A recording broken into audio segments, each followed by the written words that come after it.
അപ്പോൾ യോഹന്നാൻ്റെ യോഹന്നാന്റെ സുവിശേഷം 1:2 വചനം ദൈവമായിരുന്നുവെന്ന്. ഇപ്പം വചനം ഇവിടെ എപ്പോഴും നമ്മൾ ശ്രദ്ധിക്കേണ്ട ഒരു വിഷയം, ഈ വചനം ദൈവമായതുകൊണ്ട് തന്നെ വചനം പ്രഘോഷിക്കുന്ന ഇടങ്ങളിലെ, അപ്പം വചനം പ്രഘോഷിക്കുന്ന ഇടം എന്ന് പറഞ്ഞു കഴിഞ്ഞാൽ സഭയുടെ പാരമ്പര്യപ്രകാരമായിരിക്കണം, അപ്പോസ്തല പാരമ്പര്യം അനുസരിച്ചായിരിക്കണം. അല്ലാതെ എവിടെയെങ്കിലും പോയി ഒരു ധ്യാനാംഗത്തിൽ പോയി ആരുടെയെങ്കിലും വചനം കേട്ടിട്ട് ബൈബിൾ എടുത്ത് ഇറങ്ങിയവനൊക്കെ ആ വചനം കേട്ടാൽ നമ്മൾ വഴിതെറ്റിപ്പോകും. മറിച്ച് സഭ 2000 വർഷങ്ങളായിട്ട് അതിൻ്റെ ട്രഡീഷനും പാരമ്പര്യവും അപ്പോസ്തല കൂട്ടായ്മയിൽ നിന്ന് പകർന്നു കിട്ടിയ വിശുദ്ധ പാരമ്പര്യങ്ങളുള്ള തനത് കർത്താവിൻ്റെ സ്വന്തം സഭ സുവിശേഷ കാലം മുതലുള്ള സഭയാണ്. ഈ ഒരു സഭ എപ്പോഴും നോക്കേണ്ടത് ഇത് സുവിശേഷ കാലം മുതലുള്ള അപ്പോസ്തല സഭയാണെന്ന് നോക്കണം. അല്ലാതെ സഭകളെന്നും പറഞ്ഞ് ഒത്തിരി സഭകളുണ്ടാകും. അതൊക്കെ ഇടത്തും കിടക്കും തലക്കൊക്കെ ഓരോ ഇടത്തുകൂട്ടുകാർ സഭയിൽ നിന്ന് തെറ്റിപ്പിരിഞ്ഞ് പോയവർ, പൈസ ഉള്ളവർ സ്വന്തമായിട്ട് കൂട്ടായ്മ ഉണ്ടാക്കി അങ്ങനെ കുറേ പേരൊക്കെ ഇട്ട് വിളിക്കും. അത് അങ്ങനെ കുറേ പേരിട്ട് ആൾക്കാരെ വിളിക്കണില്ലേ ഇപ്പം? അപ്പോൾ പേരിട്ടത് കൊണ്ട് ദൈവത്തിൻ്റെ സഭയാകത്തില്ല. ദൈവത്തിൻ്റെ സഭയാകണമെങ്കിൽ അപ്പോസ്തല പാരമ്പര്യം ഉണ്ടാകണം. കർത്താവിൻ്റെ ഏതെങ്കിലും ഒരു കർത്താവിൻ്റെ നിയോഗപ്രകാരമാണ് അപ്പോസ്തലന്മാർ സഭ സ്ഥാപിച്ചിരിക്കുന്നത്. ആ അപ്പോസ്തല പാരമ്പര്യത്തിലുള്ളതായിരിക്കണം. അതാണ് അപ്പം നിങ്ങൾ ചിലർക്ക് ചോദിക്കും, ഇതെല്ലാം കൂടി ഒരു റീത്ത് പോലെ, സീറോ മലബാർ ഒരു റീത്ത്, മലങ്കര വേറെ റീത്ത്, ലത്തീൻ്റെ വേറെ റീത്ത്, എല്ലാം കൂടി ഒരു റീത്ത് പോലെ. അത് അറിവില്ലായ്മ കൊണ്ടാണ്. ഓരോ അപ്പോസ്തലന്മാർ ഓരോരോ രാജ്യത്ത് പോയി കർത്താവിൻ്റെ സുവിശേഷം പ്രസംഗിച്ചപ്പോൾ അവിടെയുള്ള പ്രാർത്ഥന അരൂപികളും ചിട്ടവട്ടങ്ങളും അവിടെ എങ്ങനെയാണ് മനുഷ്യൻ പാരമ്പര്യമായിട്ട് ദൈവത്തെ ആരാധിച്ചിരുന്നത് അത് അവർ ഉൾക്കൊണ്ടിട്ടാണ് അവിടെ സഭ സ്ഥാപിക്കുന്നത്. അതുകൊണ്ടാണ് റൈറ്റ്സ് ഉണ്ടാകുന്നത്, വ്യത്യസ്തങ്ങളായ റൈറ്റ്സ് ഉണ്ടാകുന്നത്. അവനവൻ്റെ റീത്തുകളെ അവരവർ ബഹുമാനിക്കുകയും ആദരിക്കുകയും ചെയ്യണം. കാര്യം അത് ആ ട്രഡീഷനിലാണ് നമുക്ക് പകർന്നു കിട്ടിയിരിക്കുന്നത്.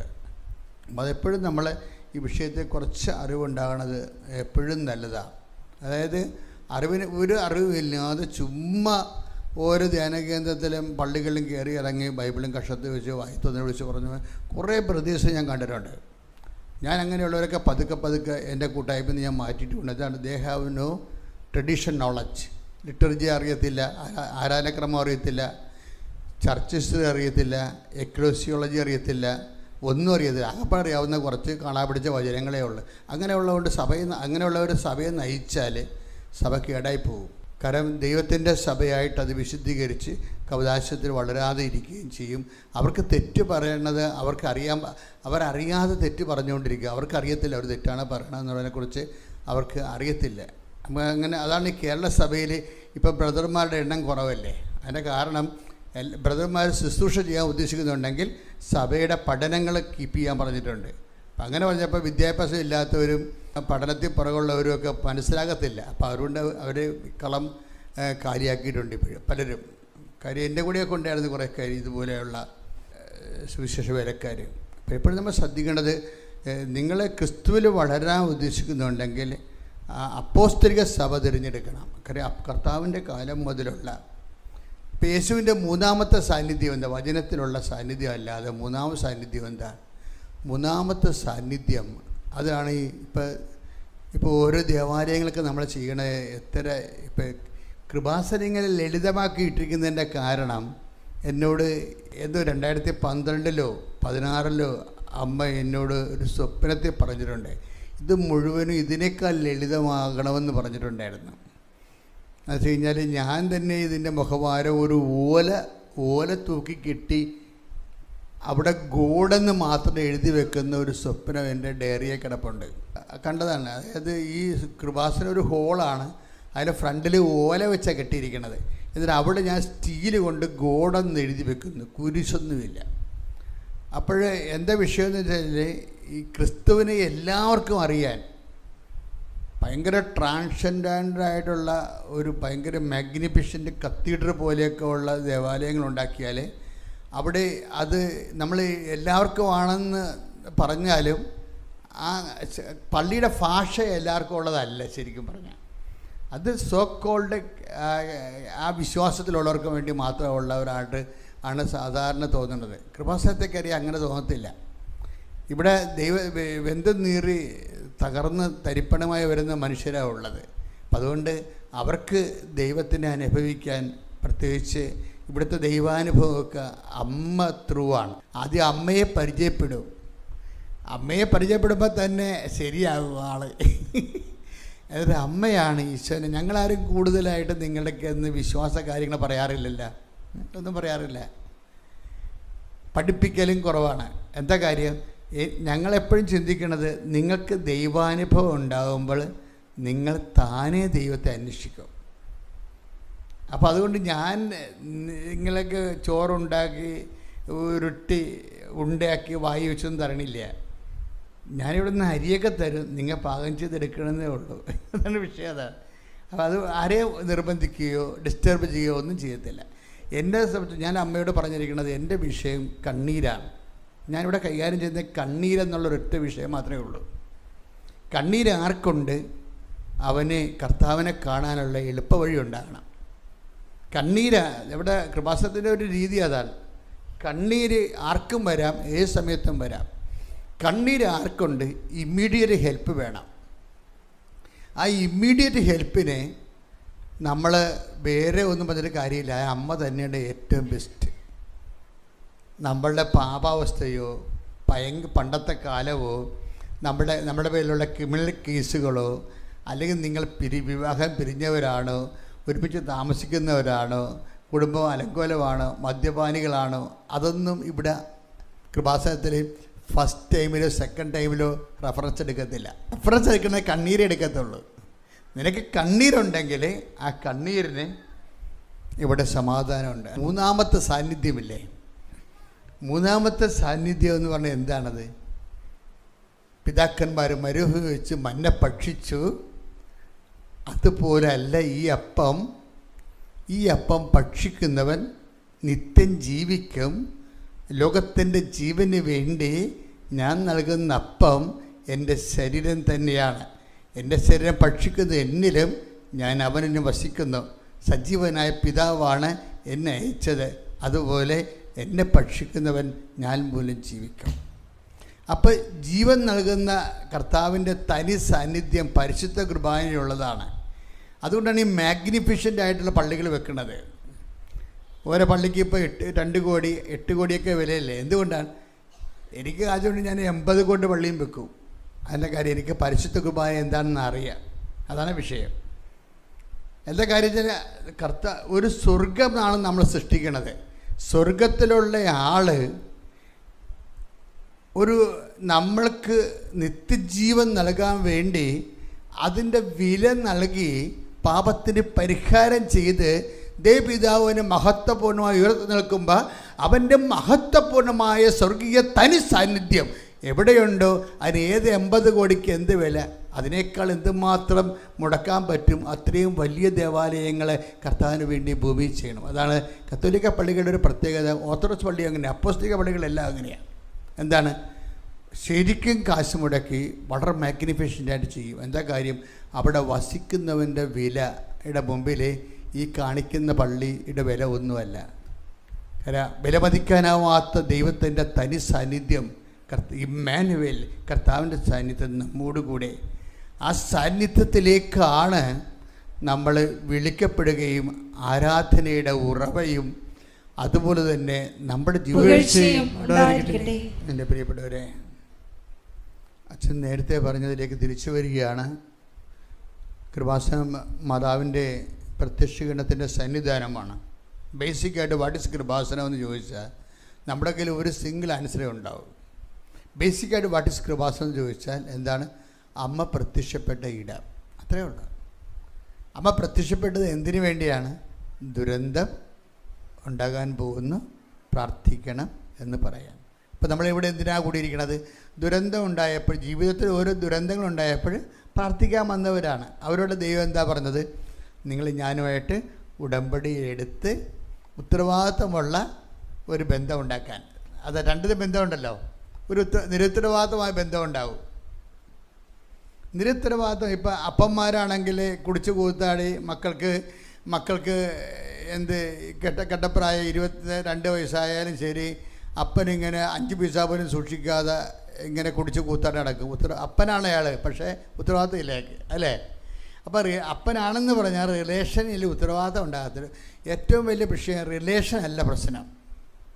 ആദ്യം അപ്പനായിട്ട് വല്ല കാര്യമുണ്ടോ? ഒരു കാര്യമില്ല. അപ്പോൾ ചില കുഞ്ഞുങ്ങളൊക്കെ ചില ആൾക്കാരെ കണ്ണും കൈയും കാണിച്ചിട്ട് ഓടിക്കളഞ്ഞെന്നൊക്കെ പറയുമ്പോൾ ഞാൻ അവരെ വിളിക്കും, എടി ഇവിടെ എന്ത് സംഭവിച്ചത്? അച്ഛാ, ഈ ജന്മം ഇവിടെ നിന്ന് ആര് കല്യാണം കഴിപ്പിച്ച് തരും? എൻ്റെ കാര്യം ആരന്വേഷിക്കും? ഞാൻ പിന്നെ മിണ്ടത്തില്ല. അവളെ തലയെ വെച്ച് ചായ ശ്രദ്ധിക്കും. എന്താ കാര്യം? അവളുടെ ചെരുപ്പേ കയറി ചിന്തിക്കുമ്പോൾ നമുക്ക് ഉത്തരവില്ല. എന്താ കാര്യം? ആ ബന്ധം, അതിന് ഉത്തരവാദിത്തമുള്ള ആളെ കുടിച്ച് കൂത്താടി വെടിവില്ല നടക്കുകയാണ്. അതാ. അപ്പോൾ ബന്ധമല്ല പ്രശ്നം. എന്താണ് പ്രശ്നം? ഉത്തരവാദിത്തമാണ് പ്രശ്നം. ഉറപ്പല്ലേ? ബന്ധമല്ല പ്രശ്നം. നിങ്ങൾക്ക് ദൈവമാണ്, എല്ലാവരും ദൈവത്തിൻ്റെ മക്കൾ, അത് ഓക്കെ. അപ്പനെന്ന് വിളിക്കാം, എല്ലാവരും ദൈവത്തെ മക്കളെന്ന് വിളിക്കാം, നമുക്ക് റിലേഷൻ എന്ത് വിളിക്കാം. പക്ഷേ എന്താ പ്രശ്നം വെച്ച് കഴിഞ്ഞാൽ ഇതിനെല്ലാം സാധൂകരിക്കണം. വിളിക്കണമല്ല പ്രശ്നം. എന്തും നമുക്ക് വിളിക്കാം. ഞാൻ ദൈവത്തിൻ്റെ മകളാണെന്ന മകനാണെന്നൊക്കെ പറയുകയും ചെയ്യാം. പക്ഷെ അതല്ല പ്രശ്നം. സാധൂകരിക്കണം എന്ന് വെച്ച് കഴിഞ്ഞാൽ നീതീകരിക്കണം, അല്ലെങ്കിൽ സ്ഥിരീകരിക്കണം. ഉടമ്പടി എന്താ ചെയ്യണത്? നമ്മൾ ദൈവവുമായിട്ട് റിലേഷനിലാണെന്ന് നമ്മൾ ഉത്തരവാദിത്തങ്ങൾ ഏറ്റെടുക്കുന്നത്. അതാണ് വിഷയം. ഉടമ്പടിയിൽ എന്താ സംഭവിക്കണത്? നമുക്കൊരു ക്ലെയിം വരാൻ കാര്യം എന്താണ്? ദൈവമക്കൾ എന്ന് വിളിക്കപ്പെടുക മാത്രമല്ല, നമ്മൾ ദൈവമക്കളാണെന്ന് നമ്മൾ തന്നെ സുവിശേഷം നൽകുന്ന ഉത്തരവാദിത്തങ്ങളെ ഏറ്റെടുക്കാൻ വേണ്ടിയാണ് ഉടമ്പടി ചെയ്യണത്. ഉടമ്പടി ചെയ്യുമ്പോൾ നമുക്ക് ക്ലെയിമായി. ശരിക്കും പറഞ്ഞാൽ ഈ ഉടമ്പടിക്ക് നമ്മൾ ആസ്തി വെച്ചിരിക്കണത് എന്താണ്? ഉടമ്പടി ദൈവം തന്നപ്പോൾ അവൻ പറയണ പോലെ ചെയ്തുകൊണ്ട് ജീവിക്കാൻ വേണ്ടി അമ്മയുടെ ഒരു ആധ്യാത്മികമാണ് ഇതിൻ്റെ ആധാരം. അങ്ങനെ ജീവിതം അമ്മ പറയുന്ന ആ ഫോർമുല അനുസരിച്ച് കൊണ്ട് അവൻ പറയണ പോലെ നമ്മൾ ജീവിച്ച് കൊള്ളാമെന്നാണ് ദൈവതിരുസ്ഥൻ്റെ അമ്മയുടെ മാധ്യസ്ഥത്തിൽ ഈശോയോട് നമ്മൾ ഉടമ്പടി ചെയ്യണത്. അപ്പോൾ ഉടമ്പടി ചെയ്യുമ്പോൾ നമുക്ക് ഒരു ക്ലെയിമായി. എന്താണ്? ഒരു ആത്മവിശ്വാസമായി. എന്താ കാര്യം? നമ്മൾ നമ്മുടെ കാര്യങ്ങൾ, ആ ഉത്തരവാദിത്തങ്ങൾ നിർവഹിച്ചു കഴിഞ്ഞാൽ ദൈവത്തിൻ്റെ ഉത്തരവാദിത്തങ്ങൾ, കാര്യം ദൈവം സത്യസന്ധനായതുകൊണ്ടും വിശ്വസ്തനായതുകൊണ്ടും ഓട്ടോമാറ്റിക്കലായിട്ട് ദൈവത്തിൻ്റെ ഉത്തരവാദിത്തം നിർവഹിക്കും. ഇപ്പം ചില ആൾക്കാർക്ക് എന്താ സംഭവിച്ചിരിക്കണമെന്ന് അറിയാമോ? എനിക്കതിൻ്റെ അകത്ത് ഭയങ്കര സങ്കടവും ദേഷ്യവും ഒക്കെ ഉണ്ട്. ദേഷ്യം കൊണ്ടിട്ട് കാര്യമൊന്നുമില്ല, എന്നാലും ഞാൻ പറയണേ എന്താ ചെയ്യില്ലേ, ചില ആൾക്കാർക്ക് ഉടമ്പടി 3 പുതുക്കിയാലും അവർക്ക് ഉടമ്പടിയുടെ ആ സ്പിരിറ്റിനെ കുറിച്ച് അറിയത്തില്ല. ഇപ്പം കഴിഞ്ഞ ദിവസങ്ങളിൽ ഒരു അപ്പച്ചൻ വന്നു. അപ്പച്ചൻ്റെ പേരെന്ന് വെച്ചാൽ അങ്ങയുടെ ജോലി എന്താ? അങ്ങയുടെ ജോലി ഭയങ്കര രസമാണ്. അങ്ങയുടെ പേരെന്നാ? Martin Thomas. വയനാടുകാരനാണ്, പ്രായമുള്ള അപ്പച്ചനാണ്. അപ്പം അങ്ങയുടെ ജോലി എന്താണെന്നറിയാമോ? ഉടമ്പടിയിൽ ഉടക്കി നിൽക്കുന്നവരെ കണ്ടുപിടിച്ച് അവരുടെ തെറ്റുവശങ്ങൾ കൗൺസിൽ ചെയ്ത് മനസ്സിലാക്കി അവരെ കറക്റ്റ് ഉടമ്പടിയിലേക്ക് കൊണ്ടുവരികയാണ്. അപ്പം അങ്ങനെ ഒരു പ്രേക്ഷിത പ്രവർത്തനം തുടങ്ങിയിട്ടുണ്ട്. ഞാൻ പറഞ്ഞു കൊടുത്തതല്ല, അങ്ങേര് ചെയ്തുകൊണ്ടിരിക്കുന്ന പരിപാടിയാണ്. 11 ഭാഷ പത്രം മേടിച്ചിട്ട് പോകണ്ട ഇവിടുന്ന്. ആര് പറഞ്ഞു അങ്ങേരോട് 11 ഭാഷ പഠിക്കാൻ? ഒരു മലയാളി 11 ഭാഷ പത്രം മേടിച്ചിട്ട് പോവുകയാണ്. പൈസ 10, 60, 67 ഉണ്ടെന്ന് തോന്നണം. പക്ഷെ ആരൊക്കെ ഉണ്ടാളിനെ. അപ്പോൾ 11 ഭാഷ പത്രം മേടിച്ചിട്ട് പോവുകയാണ്. എന്തിനാണ്? അങ്ങേര് വ്യാപരിക്കുന്ന ഇടങ്ങളിൽ ആ ഭാഷക്കാരുണ്ടെങ്കിൽ അവരുമായിട്ട് പോയി സംസാരിക്കും. അപ്പം ചിലർ പറയും, ഞാൻ ഉടമ്പടി എടുത്തതാണ്, എനിക്ക് പ്രത്യേകിച്ച് പ്രയോജനമൊന്നും ഉണ്ടായില്ലെന്ന് പറയും. തണ്ട് പുതുക്കിയിട്ടും പ്രയോജനമൊന്നും ഉണ്ടായില്ലെന്ന് പറയും. എൻ്റെ മക്കളെ ഒരിക്കലും അങ്ങനെ സംഭവിക്കത്തില്ല. എന്നോട് അമ്മ പറഞ്ഞത് ഉടമ്പടി ഉടനടി പരിഹാരം എന്നാണ് പറഞ്ഞത്. അപ്പോൾ പിന്നെ എങ്ങനെ എനിക്ക് 2 പുതുക്കണത്? അപ്പോഴെന്തോ അവിടെ ഒരു ചെറിയൊരു പ്രശ്നമുണ്ട്. എന്താണത്? ആ ഉടമ്പടിയിലല്ല നിങ്ങളിവിടെ വന്ന് എന്തൊക്കെ ഏറ്റെന്നുള്ള കാര്യം സത്യമാണ്, എന്തൊക്കെ എഴുതിയിട്ടുണ്ടെന്നുള്ള കാര്യം സത്യമാണ്. പക്ഷേ ഉടമ്പടി സ്ഥിരീകരിക്കപ്പെട്ടിട്ടില്ല. അപ്പോൾ ഉടമ്പടി ഫ്ലക്ച്വേഷൻ ഉണ്ടായിട്ടുള്ള ആൾക്കാരെ കണ്ടുപിടിക്കുകയാണ് ഈ മാർട്ടിൻ തോമസിൻ്റെ ജോലി. അപ്പോൾ അവർ എവിടെയാണ് മിസ്റ്റേക്ക് ഉണ്ടായിരിക്കണത്? അവർ മിസ്റ്റേക്ക് ഉണ്ടായിരിക്കണത് കാരുണ്യ പ്രവൃത്തിയിലാണോ അതോ പ്രേക്ഷിത പ്രവർത്തനങ്ങളിലാണോ? അപ്പോൾ അത് നോക്കിയിട്ട് അത് ചെയ്യാൻ വേണ്ടി അവരെ പ്രോത്സാഹിപ്പിച്ചു. അതിനുശേഷം വീണ്ടും അവരെ കൊണ്ട് ഉടമ്പടി പുതുക്കിച്ച് ഇത് ആരും പറഞ്ഞതല്ല, ദൈവമായിട്ട് അവർ അങ്ങേർക്ക് ബന്ധമുണ്ടായപ്പോൾ ദൈവം പറഞ്ഞു കൊടുത്തതാണ്. ഈ ഉടമ്പടി ഉഴപ്പിവരെ പോയി കാണണമെന്ന് ഞാൻ പറഞ്ഞിട്ടില്ല. സത്യമായിട്ടും അതായത് നിങ്ങൾ സത്യസന്ധമായിട്ടാണ് ദൈവദൃശ്യം നിൽക്കണമെന്നുണ്ടെങ്കിൽ നിങ്ങളെ രക്ഷപ്പെടാനുള്ള എല്ലാ മാർഗങ്ങളും എൻ്റെ മക്കളെ ആദ്യം ഒരു കമ്മ്യൂണിക്കബിൾ ആകണം. അതാണ് ഇതിൻ്റെ അകത്തുള്ള ഏറ്റവും വലിയ ഒരു വിഷയം. കമ്മ്യൂണിക്കബിൾ ആകണം. കമ്മ്യൂണിക്കബിൾ ഉടമ്പടിയുടെ ഫസ്റ്റ് പ്രിൻസിപ്പിൾ എന്താണ്? Be a communicant person. എന്നുവെച്ചാൽ ഒരു ദൈവവുമായിട്ട് ഒരു ഇൻട്രാക്ഷൻ, ഒരു സംസാരം, ഒരു സംഭാഷണം, സൗഹൃദമാകണ ഒരു വ്യക്തിയാകണം. സംഭാഷണ സൗഹൃദം, അതാണ് കമ്മ്യൂണിക്കബിൾ എന്ന് പറയണത്. സൗഹൃദ സംഭാഷണമല്ല. അത് സൗഹൃദ സംഭാഷണം നമ്മൾ വഴിയെ കൊണ്ടുപോയിട്ട് നടത്തും പരിചയക്കാരും, അങ്ങനെയല്ല. സംഭാഷണ സൗഹൃദം എന്ന് വെച്ച് കഴിഞ്ഞാൽ കമ്മ്യൂണിക്കബിൾ ഫ്രണ്ട്ലി എന്ന് വെച്ച് കഴിഞ്ഞാൽ ദൈവവുമായിട്ട് ഇൻട്രാക്ട് ചെയ്യാൻ വേണ്ടിയുള്ള ഒരു റിലേഷനിലേക്ക് ആദ്യം വരണം. അങ്ങനെ റിലേഷനിലേക്ക് വരണമെന്നുണ്ടെങ്കിൽ എന്തൊക്കെ വേണം? അടിയുറച്ച വിശ്വാസം വേണം. വിശ്വാസം ഇപ്പം ഉടമേ ഇങ്ങനെ റെഡിമെയ്ഡ് പോലെ അടിയുറച്ച വിശ്വാസം കിട്ടത്തില്ല. വിശ്വാസം എപ്പോഴും ചില പരീക്ഷണങ്ങളിലൂടെ മാത്രമേ ഉറക്കത്തുള്ളൂ. അപ്പോൾ ഒന്നാം പരീക്ഷണം, രണ്ടാം പരീക്ഷണം അത് ഇതിൻ്റെ അകത്ത് ഉള്ളതാണ്. അപ്പോൾ പരീക്ഷണം വരുമ്പോൾ ചില ആൾക്കാർ ഒന്നാം പരീക്ഷണവും രണ്ടാം പരീക്ഷണം വരുമ്പോൾ തന്നെ ഗുഡ് ബൈ പറഞ്ഞ് അവർ പോകും. അവരെ പിന്നെ നമുക്കൊന്നും ചെയ്യാൻ പറ്റത്തില്ല. കാര്യം എന്താ? ഞാൻ ഇവിടുന്ന് 500 പ്രഭാഷണങ്ങൾ ഉടമ്പടിയുടെ നിങ്ങൾക്ക് നൽകിയിട്ടുണ്ട്. ആത്മാർത്ഥമായിട്ടാണ് നിങ്ങൾ ഉടമ്പടി എടുത്തിരുന്നുണ്ടെങ്കിൽ അച്ഛൻ്റെ പഴയ പ്രസംഗങ്ങൾ നിങ്ങൾ കേൾക്കും. കേൾക്കുന്നത് എന്തിനാണ്? എന്നിട്ട് നിങ്ങൾ ഉടമ്പടി ജീവിതം ദൈവമായിട്ട് റിപ്പയർ ചെയ്യണം. ഇന്ന മിസ്റ്റേക്കുകൾ എനിക്ക് സംഭവിച്ചിട്ടുണ്ട്. ചിലർക്ക് സംഭവിച്ചിരിക്കുന്നത് അവർ ദൈവസ്നേഹക്കുറവ് ആണ് ചിലർക്ക് സംഭവിച്ചിരിക്കുന്നത്. ചിലർക്ക് സംഭവിച്ചിരിക്കുന്നത് അവരുടെ വിഷയത്തിന് അമിത പ്രാധാന്യം കൊടുത്തിട്ട് ദൈവത്തിന് സെക്കൻഡ്. അതിപ്പോൾ എല്ലാം അങ്ങനെയാണ് തെറ്റിക്കിടക്കുന്നത് ആൾക്കാർക്ക്. വിഷയമാണ് ദൈവം ചിലർക്കെങ്കിലും വിഷയമാണ് ദൈവം. നമ്മൾ നമുക്ക് ശരിക്കും ഇതിനെ സ്കാൻ ചെയ്ത് കഴിഞ്ഞപ്പോൾ ഒരു വെള്ളമില്ലേ, ഇപ്പോൾ വെള്ളം മൈക്രോസ്കോപ്പിന് അടി വെച്ച് കഴിഞ്ഞാൽ പിന്നെ ആ വെള്ളം നമ്മൾ കുടിക്കത്തില്ല. നിങ്ങൾ എത്ര ജർമ്മൻ ഡിസ്റ്റിലറിയിൽ നിന്നെടുത്ത വെള്ളമായാലും ശരി, ട്രീറ്റ് ചെയ്ത വെള്ളമായാലും ശരി, ഒരു നിമിഷം നിങ്ങൾ മൈക്രോസ്കോപ്പിൽ വെച്ച് കഴിഞ്ഞാൽ പിന്നെ ആ വെള്ളം കുടിക്കത്തില്ല. കാര്യം അതിൻ്റെ അകത്ത് ആവശ്യത്തിന് ബാക്ടീരിയ ഉണ്ടാവും. ബാക്ടീരിയയൊക്കെ ഇങ്ങനെ പേന് പോലെ നിരക്കണ കാണാം വെള്ളത്തിൻ്റെ അകത്ത്. നമ്മളിപ്പോൾ കുടിക്കണ മൈക്രോസ്കോപ്പ് ഇല്ലാത്തതുകൊണ്ടല്ലേ വെള്ളം കുടിക്കണത്. അപ്പോൾ അതുപോലെ ഇതൊന്ന് മൈക്രോസ്കോപ്പിക്കാക്കി നോക്കണം, എവിടെയാണ് ഈ ഉടമ്പടി പിശകിയിരിക്കുന്നത്. അപ്പോഴ് വരണത് പലർക്കും വിഷയമാണ് ദൈവമില്ല. അവിടെ ദൈവം എന്താണ്? വിഷയമാണ്. ഇപ്പോൾ വിഷയത്തിന് ദൈവത്തെക്കാൾ പ്രാധാന്യമാണ് വന്നു തരുന്നത്. എങ്ങനെയെങ്കിലും വസ്തു വിറ്റാൽ മതി, അപ്പോൾ അത് ദൈവമായി മാറും. ദൈവം എന്ന് പറഞ്ഞാൽ എന്താണ്?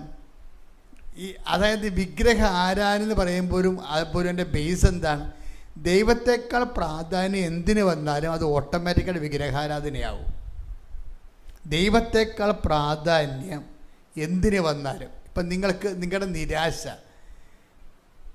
നിങ്ങൾക്ക് നിരാശയില്ല ഒത്തിരി പേർക്ക്. എന്താ കാരണം? അത് വിഗ്രഹ ആരാധകരുടെ നിരാശയാണ്. നിങ്ങൾക്ക് നിരാശ ഉണ്ടെങ്കിൽ ആ നിരാശ എന്ന് പറയണത് വിഗ്രഹാരാധകരുടെ നിരാശയാണ്. അപ്പോൾ എന്താ വിഗ്രഹാരാധകരുടെ നിരാശ എന്ന് പറഞ്ഞാൽ എന്താണ്? ഏതോ വിഷയത്തെ നിങ്ങൾ വിഗ്രഹമായി കണ്ടു. ഇപ്പം ന്യൂസിലൻഡിൽ പോകണമെന്ന് ഏതാണ്ട് ഈ പെണ്ണുങ്ങളുടെ പ്രശ്നത്തെ ഭയങ്കര പ്രശ്നമാണ്. ആണുങ്ങളെ പോലെ അല്ല. ആരെങ്കിലും തലയ്ക്ക് ഇങ്ങനെ ആപ്പടിച്ച് കയറ്റിയാൽ പിന്നെ ആപ്പും കൊണ്ട് നടന്നുള്ളൂ. ഞാൻ അങ്ങനെ കുറേ പേരെ കണ്ടിട്ടുണ്ട്. എത്ര വിദ്യാഭ്യാസം ഉണ്ടായിട്ട് ഒരു കാര്യമില്ല. ആരെങ്കിലും തലക്കൊരു ആപ്പടിച്ച് കയറ്റിയാൽ മതി, ആ അപ്പും ചോന്നുകൊണ്ട് നടന്നുണ്ട്.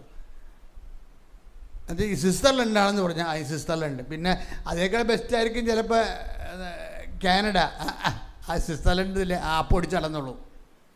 ഇപ്പം എന്താ സംഭവം? ഈ ആപ്പ് കുറേ സമയത്ത് കഴിയുമ്പോൾ ഇത് വിഗ്രഹമായിട്ട് ഡെവലപ്പ് ചെയ്യും. സ്വിറ്റ്സർലൻഡിൽ പോകാൻ പറ്റിയില്ലെങ്കിൽ നിങ്ങൾക്ക് നിരാശ ഉണ്ടാകും. ആര് തന്ന നിരാശയാണ്? വിഗ്രഹാരാധകരുടെ നിരാശയാണത്. അത് നിരാശയാണ് എപ്പോഴും. അതുകൊണ്ടാണ് ഈശോ അങ്ങയുടെ നാമം പൂജിതമാകണമെന്ന് പഠിപ്പിച്ചതിൻ്റെ കാര്യം. ഈ നിരാശ ആൾക്കാരെ ഉണ്ടാക്കുന്നത് മുഴുവനും സ്വർഗസ്ഥനായ പിതാവ് നല്ല മെഡിസിനാണ്. എന്നുവെച്ചാൽ സ്വർഗസ്ഥനായ പിതാവിൽ ആ കണ്ടൻ്റ് ഉണ്ട്. പക്ഷേ എന്താ വിഷയം വെച്ചാൽ സ്വർഗസ്ഥനായ പിതാവ് എല്ലാവരും ചങ്ക് കൊണ്ട് ആരും ചെല്ലത്തില്ലല്ല, എല്ലാം ചുണ്ടുകൊണ്ടല്ല ചെല്ലണത്. അത് കാരണം ഇത് മരുന്ന് ഏക്കത്തില്ല. അതായത് അകത്ത് കഴിക്കാനുള്ള മരുന്ന് തൊലിപ്പുറത്ത് പെരട്ടുകയാണ് സ്വർഗസ്ഥനായ പിതാവിന് സംഭവിച്ചിരിക്കുന്ന വിഷയം. അതാണ് മരുന്ന് അകത്ത് കഴിക്കാനുള്ളതാണ്, പക്ഷേ പുഴമ്പ് പെരട്ടണ പോലെ പുറത്ത് പെരട്ടും. അതാണ് ഈ സ്വർഗസ്ഥനായ പിതാവിന് സംഭവിച്ചിരിക്കുന്നത്. എന്ന് വെച്ച് കഴിഞ്ഞാൽ സ്വർഗസ്ഥനായ പിതാവിൻ്റെ നാം പൂജാൻ രാജ്യം സ്വർഗത്തിൽ എന്ത് സംഭവം? സ്വർഗസ്ഥനായ പിതാവാണ് ആ കക്ഷി ചെല്ലിയതേ, അത് ചുണ്ടുകൊണ്ടാണ് ചെല്ലിയത്. പട്ടിക പറഞ്ഞ സ്വർഗസ്ഥനായ പിതാവിൻ്റെ നാം പൂജാൻ രാജ്യം അങ്ങനെ സ്വർഗത്തിലെ പല ഭൂമിയിലെ ഒറ്റ ശ്വാസത്തിൽ തീർന്ന പരിപാടി. അത് അകത്ത് കഴിക്കാനുള്ള സാധനം കുഴമ്പ് പോലെ പെരട്ട്. അത് കാരണം ഇത്രയും നാൾ ചെല്ലിയ സ്വർഗസ്ഥനായ പിതാവ് വേസ്റ്റാണ് ശരിക്കും. എന്താ കാര്യം? അത് അർത്ഥമില്ല. എന്താ ഒന്നാമത്തെ വാക്കെന്താ? സ്വർഗസ്ഥനായ ഞങ്ങളുടെ പിതാവേ അങ്ങയുടെ നാമം പൂജിതമാകണമേ. അപ്പം തന്നെ ഇൻ്റൻഷൻ എഴുതുമ്പോൾ തന്നെ സ്വർഗസ്ഥനായ പിതാവാണ് ഞാൻ നിങ്ങളെ കൊണ്ട് ചെല്ലിക്കുന്നത് അല്ലേ? എന്താണ് ഇൻ്റൻഷൻ എഴുതുമ്പോൾ ചില പ്രേമവിവാഹക്കാർ വരും. അവരുടെ ഒന്നാമത്തെ ഇൻറ്റൻഷനും ആ ചെറുക്കനെ തന്നെ കല്യാണം കഴിക്കണം.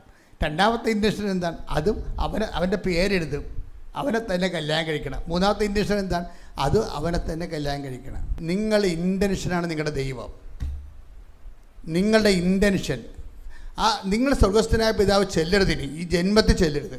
ചെല്ലാൻ നിങ്ങൾ അർഹരല്ല. എന്താ കാര്യം? സ്വർഗസ്ഥനായ പിതാവിൻ്റെ ആദ്യം തന്നെ കിടക്കണത് എന്താണ്?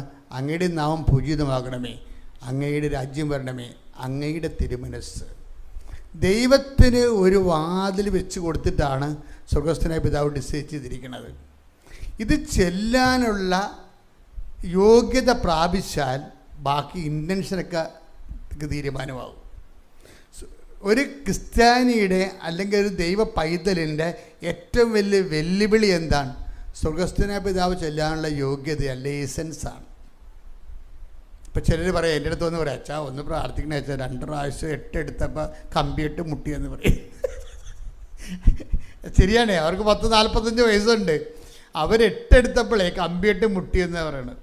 അപ്പോൾ എന്നിട്ട് പറയണത്, ദൈവമേ ഇന്നൊരു കാലമാടെ മീജയം വെച്ചിരിക്കേണ്ട കണ്ടപ്പോൾ തന്നെ പേടിച്ചു പോയി. ആരാ? വെഹിക്കിൾ ഇൻസ്പെക്ടറിനെ കണ്ടപ്പോൾ തന്നെ ഇവരുടെ സന്ധിബന്ധങ്ങൾ തളർന്ന്. എന്താ കാര്യം? ഇനി അത് കമ്പ്യൂട്ടർ മുട്ടണമെന്ന് വിചാരിച്ചു. അപ്പോൾ പിന്നെ 8 എടുക്കുമ്പോൾ 2 കമ്പ്യൂട്ടർ മുട്ടും. പല ആൾക്കാർ ഇന്ന് വരെ സ്വർഗസ്ഥനായ പിതാവിൻ്റെ 8 എടുത്തിട്ടില്ല, കമ്പ്യൂട്ടർ മുട്ടിയിരിക്കുകയാണ്. വയസ്സ് 65ആയി, ഇന്ന് വരെ സ്വർഗസ്ഥനായ പിതാവ് കമ്പ്യൂട്ടർ മുട്ടാതെ ഒരു 8 എടുത്തിട്ടില്ല. അതാണ് അവസ്ഥ. എന്താ കാര്യം? ഇതിൻ്റെ ലൈസൻസ് സ്വർഗസ്ഥനായ ഒരു ദൈവ പൈതലിൻ്റെ ഏറ്റവും വലിയ അടിസ്ഥാന യോഗ്യത എന്താണ്? സ്വർഗസ്ഥനായ പിതാവ് ചെല്ലാനുള്ള ലൈസൻസ് വാങ്ങിക്കുകയാണ്. ഇന്ന് വരെ 60 വയസ്സായാലും ഇതിൻ്റെ ലൈസൻസ് കിട്ടാൻ പാടാണ്. ദൈവത്തിന് തോന്നണം നിങ്ങളെ ദൈവഹിതത്തിനാണ് പ്രാധാന്യം കൊടുക്കണമെന്ന്. അതാണ് വിഷയം. ഒന്ന് പ്രാർത്ഥിച്ച മക്കളെ. കർത്താവായ ദൈവമേ, സ്വർഗസ്ഥനായ പിതാവേ എന്നുള്ള പ്രാർത്ഥന ദൈവമഹത്വത്തിനായി മക്കളെ സ്വയം സമർപ്പിക്കുന്ന പരിശുദ്ധാത്മാ സ്നേഹത്തിന്റെ പ്രാർത്ഥന വെളിവോടെ പ്രാർത്ഥിക്കുവാൻ എനിക്ക് അഭിഷേകം നൽകണം. ശ്രുതികട്ടെ ഹല്ലേലൂയ.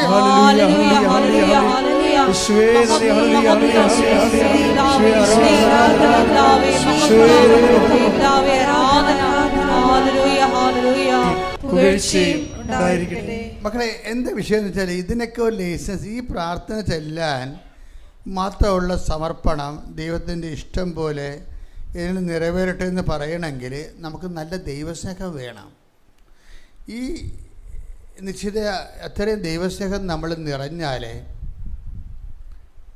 ആ ദൈവസ്നേഹത്തെ കൃത്രിമമായി നിറക്കാനാണ് ഞങ്ങൾ പലപ്പോഴും ഉടമ്പടിയിലൂടെ നിങ്ങൾക്ക് ഹോംവർക്ക് തരണത്. പിടിയ ഉടമ്പടി നിങ്ങളോട് പറയത്തില്ലേ, പ്രേക്ഷിത വേല ചെയ്യണം, പിന്നെന്ത് ചെയ്യും? പിന്നെന്താ പറയണത്? ഉപവിപ്രവർത്തനങ്ങൾ ചെയ്യണം, വിശുദ്ധിയോടെ ജീവിക്കണം. അതെന്തിനങ്ങനെയൊക്കെ പറയണത്? അതായത് നിങ്ങൾ ഉത്തരവാദിത്വപൂർണ്ണമായ ഒരു ഉടമ്പടി ജീവിതമാണ് ദൈവമായിട്ട് നയിക്കണമെന്ന് എനിക്കെപ്പോഴും. ഇപ്പം ഞാനും ഇതുപോലെ കർത്താവിൻ്റെ തിരുസന്നിധി വരുമ്പോൾ നിങ്ങളെ ഞാൻ പ്രസൻറ്റ് ചെയ്യുകയല്ലേ, ഞാൻ ഇതിൻ്റെ ഒരു പ്രയോക്തമായിട്ട് നിന്നിട്ട് നിങ്ങൾക്ക് കുറേ അധികം ജീവിത പ്രശ്നങ്ങളുണ്ട്. അതെല്ലാം പരിഹരിക്കണമെന്ന് നിങ്ങളെപ്പോലും ഞാനും ആഗ്രഹിക്കുന്നുണ്ട്, അമ്മയും ആഗ്രഹിക്കുന്നുണ്ട്. ആദ്യം എന്താ ചെയ്യേണ്ടത്? ഞങ്ങൾ നിങ്ങളെ പ്രസൻറ്റബിൾ ആക്കുകയാണ് ദൈവതിരുസന്നിധിയിൽ. നിങ്ങളിലൂടെ വെച്ചാൽ നിങ്ങൾ ഉടമ്പടി എടുത്ത് ഒഫീഷ്യലായിട്ട് പിശാചിൻ്റെ ആളായിട്ട് മാറും. നിങ്ങൾ ഉടമ്പടി എടുത്ത് ഉഴപ്പി കോൺതിരിഞ്ഞ് വിഷയത്തെ വിഗ്രഹമായി കണ്ട് ദൈവമായി കണ്ട് നിങ്ങൾ ദൈവത്തിന് പണി കൊടുത്ത് തിരിച്ച് പണി മേടിച്ച ആളാണ്. അപ്പം നിങ്ങൾ വാ പൊളിച്ച് കഴിഞ്ഞാൽ പറയും ഞാൻ 2 പുതുക്കി, എന്നിട്ട് വലിയ കാര്യമൊന്നും ഇല്ലെന്ന് പറയും. അതല്ലല്ല വിഷയം. മാർട്ടിൻ തോമസിൻ്റെ പ്രശ്നം, മാർട്ടിൻ തോമസ് ഇത്തിരി നല്ല കർഷകനാണ്, കണ്ട തടി കർഷകൻ്റെ തടിയാണ്. മാർട്ടിൻ തോമസ് ഇവിടുന്ന് പറഞ്ഞ കാര്യം, അദ്ദേഹത്തിന് പെട്ടെന്ന് അദ്ദേഹത്തിൻ്റെ ബ്ലഡിൻ്റെ കൗണ്ട് കുറഞ്ഞിട്ട് ഹീമോഗ്ലോബിൻ 8 ഹ്യൂമൻ്റെ 13 വേണം, അത് 8. പിന്നെ ടെസ്റ്റ് ചെയ്തപ്പോൾ അത് 7. പുള്ളിക്ക് സ്റ്റെപ്പൊന്നും കയറാൻ പറ്റണില്ല, കിതച്ച് പെട്ടെന്ന് ഒരു സ്റ്റെപ്പ് എടുത്താൽ കിതക്കും, ഹ്യൂമോഗ്ലോബിൻ കുറയേ, രക്തത്തിലുള്ളൊരു കണ്ടൻ്റാണത്. പിന്നെ അത് 6, അനങ്ങാൻ പറ്റാതെ. പിന്നെ അത് കുറഞ്ഞുകൊണ്ടിരിക്കുകയാണ്. അപ്പോൾ ഇയാൾ ഡോക്ടറിനെ പോയി കണ്ടപ്പോൾ പറഞ്ഞ്, ഡോക്ടർ കാര്യങ്ങളുടെ ഗൗരവം മനസ്സിലാക്കിയപ്പോൾ ആദ്യം ഡെങ്കു ആണെന്ന് വിചാരിച്ചു. ഡെങ്കുവിൻ്റെ ട്രീറ്റ്മെൻറ്റ് കഴിഞ്ഞു. ടൈഫോയിഡ് ഉണ്ട്, ആളിന് ടൈഫോയിഡ് ഉണ്ട്, ഡെങ്കു ഉണ്ട്. ഇപ്പോൾ ഡെങ്കുവിൻ്റെ ട്രീറ്റ്മെൻറ്റ് കഴിഞ്ഞിട്ടും ഈ പ്ലേറ്റ്ലെറ്റ്സ് കൂടുന്നില്ല, അത് കുറഞ്ഞ് വരെ ഇരിക്കുകയാണ്.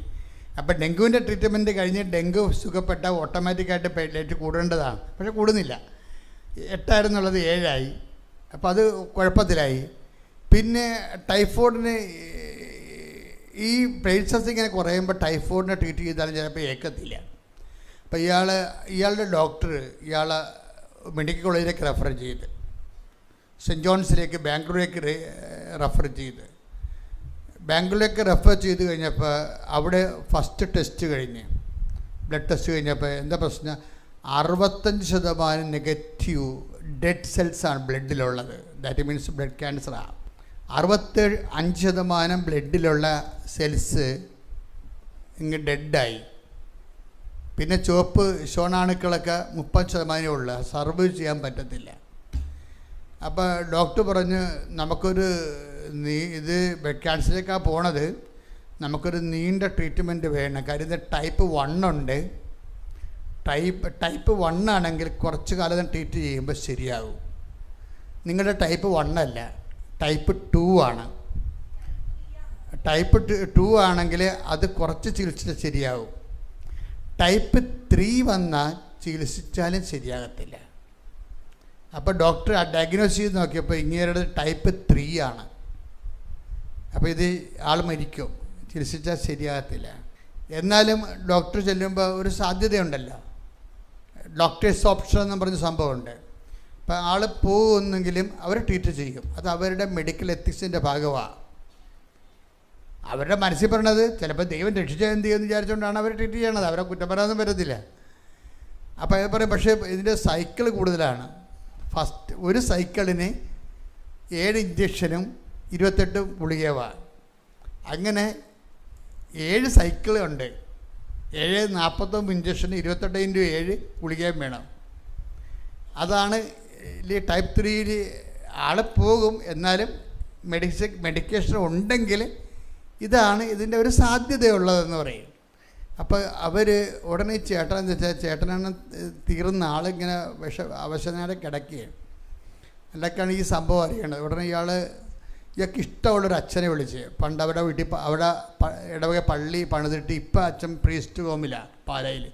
അച്ഛനെ വിളിച്ച് പറഞ്ഞു, അച്ഛാ അടുത്ത ആഴ്ച ഞാനിങ്ങനെ കിടപ്പിലായി പോയി മരിച്ചു പോകും, പക്ഷേ അച്ഛൻ വന്ന് എൻ്റെ പിണമെടുക്കണം. അച്ഛൻ തന്നെ വന്നിട്ട് എൻ്റെ ശവസംസ്കാര ശുശ്രൂഷ കഴിഞ്ഞിട്ട് അച്ഛൻ പോകാവൂ. അപ്പം ആളിൻ്റെ ട്യൂണൊക്കെ മാറി. നിങ്ങൾക്ക് കേൾക്കുമ്പോൾ ഒരു പുതുമ അല്ല ഇത്. അയാൾ ട്രാജിക് സോള് ലാസ്റ്റ് ഫേസ് ചെയ്യുന്ന ഒരു രംഗമായി കാണുന്നത്. അയാളെ സംബന്ധിച്ച് വളരെ സീരിയസ് ആയിട്ടാണ് അയാളുടെ ലൈഫിനെ കാണുന്നത്. അയാളെല്ലാ കാര്യങ്ങളെക്കുറിച്ചും തീരുമാനമെടുത്ത് തീരുമാനം എടുത്തു കഴിഞ്ഞതിന് ശേഷം അപ്പം അച്ഛൻ പറഞ്ഞു അങ്ങനെയൊന്നും സംഭവിക്കത്തില്ല, ഒരു 10 കൊല്ലം കൂടി നീ ജീവിക്കും, ഞാൻ പ്രാർത്ഥിച്ചോളാം എന്ന് പറഞ്ഞു. അപ്പോൾ കുറച്ച് കഴിഞ്ഞപ്പോൾ വേറെ ഒരുത്തം അദ്ദേഹത്തിൻ്റെ ഈ ഞാൻ നേരത്തെ പറഞ്ഞ കക്ഷിയില്ലേ, ഇനിയിപ്പോൾ TD ജോസഫാണ് ഈ പറഞ്ഞ പേഷ്യൻ്റ്. ഈ മാർട്ടിൻ തോമസ് എന്ന് പറയുന്നത് ഇങ്ങനെ അളിയനാണ്. മാർട്ടിൻ തോമസ് ഇയാളുടെ അടുത്ത് ബാംഗ്ലൂർ ഇയാളെ കാണാൻ ചെന്നിച്ചും പറഞ്ഞ് നമുക്ക് മാതാവിനെ കാണാൻ പോകാം കൃപാസനത്തിൽ, അമ്മയാണ് ഈ കാര്യത്തിൽ തീരുമാനം എടുക്കാൻ നല്ലത്, നമ്മളവിടെ ചെന്ന് കാല് കുത്തിയാൽ മതി, ബാക്കി അമ്മ നോക്കിക്കൊള്ളൂ എന്ന് പറയും. അതാണ് മനുഷ്യൻ്റെ വിശ്വാസം എന്ന് പറഞ്ഞത്. ഇത് തന്നെ ഞാൻ ഉദ്ദേശിച്ചിരുന്നത്. ഒരു കണ്ണീരുള്ള മനുഷ്യൻ ഒരിടമ്പടി എടുക്കാതെ ഈ മണ്ണിൽ കാല് കുത്തിയ അമ്മ അവരെ സഹായിക്കണമെന്ന് ഞാൻ അമ്മയോട് പറഞ്ഞിട്ടുണ്ട്. അതിൻ്റെ കാര്യം നമ്മൾ വിഷയം കൈകാര്യം ചെയ്യണത് ബാക്കിയെല്ലാം നമ്മുടെ ലൈഫിനുള്ള സെക്കൻഡ് ട്രിപ്പുകളാണ്. പക്ഷേ ഫസ്റ്റ് ട്രിപ്പിൽ അവനെ നിലനിർത്തി കൊടുക്കണം. അത് ഞങ്ങളിവിടെ ഇരുന്നുകൊണ്ട് 2003 ഇവിടെ ഒരു മനുഷ്യനും വല്ലപ്പോഴും കൂടി കയറി വന്ന സ്ഥലമായിരുന്നു. അപ്പം ഞങ്ങളിവിടെ ഇരുന്നുകൊണ്ട് രാത്രിയും പകലും ഒരു കൊല്ലം മുഴുവനും അഖണ്ഡജമാല ചെല്ലും, ഒരു കൊല്ലം മുഴുവനും. നിങ്ങളൊക്കെ ചോദിക്കത്തില്ലേ വീട്ടിൽ പ്രാർത്ഥിക്കുമ്പോൾ, ഓടി എന്തിനാടി ഇത്രയും പ്രാർത്ഥിക്കണത്, വല്ല ആവശ്യമുണ്ടോ, തലയ്ക്ക് വെളിവാണ്, ഇങ്ങനെ പ്രാർത്ഥിച്ചാൽ ഭ്രാന്ത് പിടിക്കുമോ എന്നൊക്കെ വെളിവില്ലാത്തവനൊക്കെ പറയും. എന്നോടും പറഞ്ഞിട്ടുണ്ട്. ഞാൻ ഈ പ്രാർത്ഥനയും കാര്യം നടക്കുമ്പോൾ സഹപ്രവർത്തകർ വരെ പറഞ്ഞിട്ടുണ്ട്, നമുക്ക് ഇത്രയും തീക്ഷണ കാണിക്കേണ്ട കാര്യമൊന്നുമില്ല. എന്താ പ്രശ്നം, അവർക്കിതിന് മനസ്സിലാവത്തില്ല. ഒരു ഏറ്റവും വലിയ വിഷയമെന്ന് പറയണത് പ്രാർത്ഥന ആണെന്ന് ഞാൻ പറയില്ല, പ്രാർത്ഥിക്കാനുള്ള ക്രെഡിബിലിറ്റി വാങ്ങിച്ചെടുക്കുന്നതാണ് ദൈവതിരുസന്നിധിയിൽ. പ്രാർത്ഥിക്കാൻ ആർക്കും പറ്റും, വട്ടുപിടിച്ചാൽ ഇരുന്ന് പ്രാർത്ഥന കാണാൻ ആൾക്കാർ, എന്നിട്ട് നാട്ടുകാരെ മുഴുവൻ തെറി വിളിക്കുകയും ചെയ്യും. അതല്ല പ്രാർത്ഥനയല്ല വിഷയം, പ്രാർത്ഥിക്കാനുള്ള ക്രെഡിബിലിറ്റി വാങ്ങിക്കണം ദൈവതിരുസന്നിധിയിൽ നിന്ന്.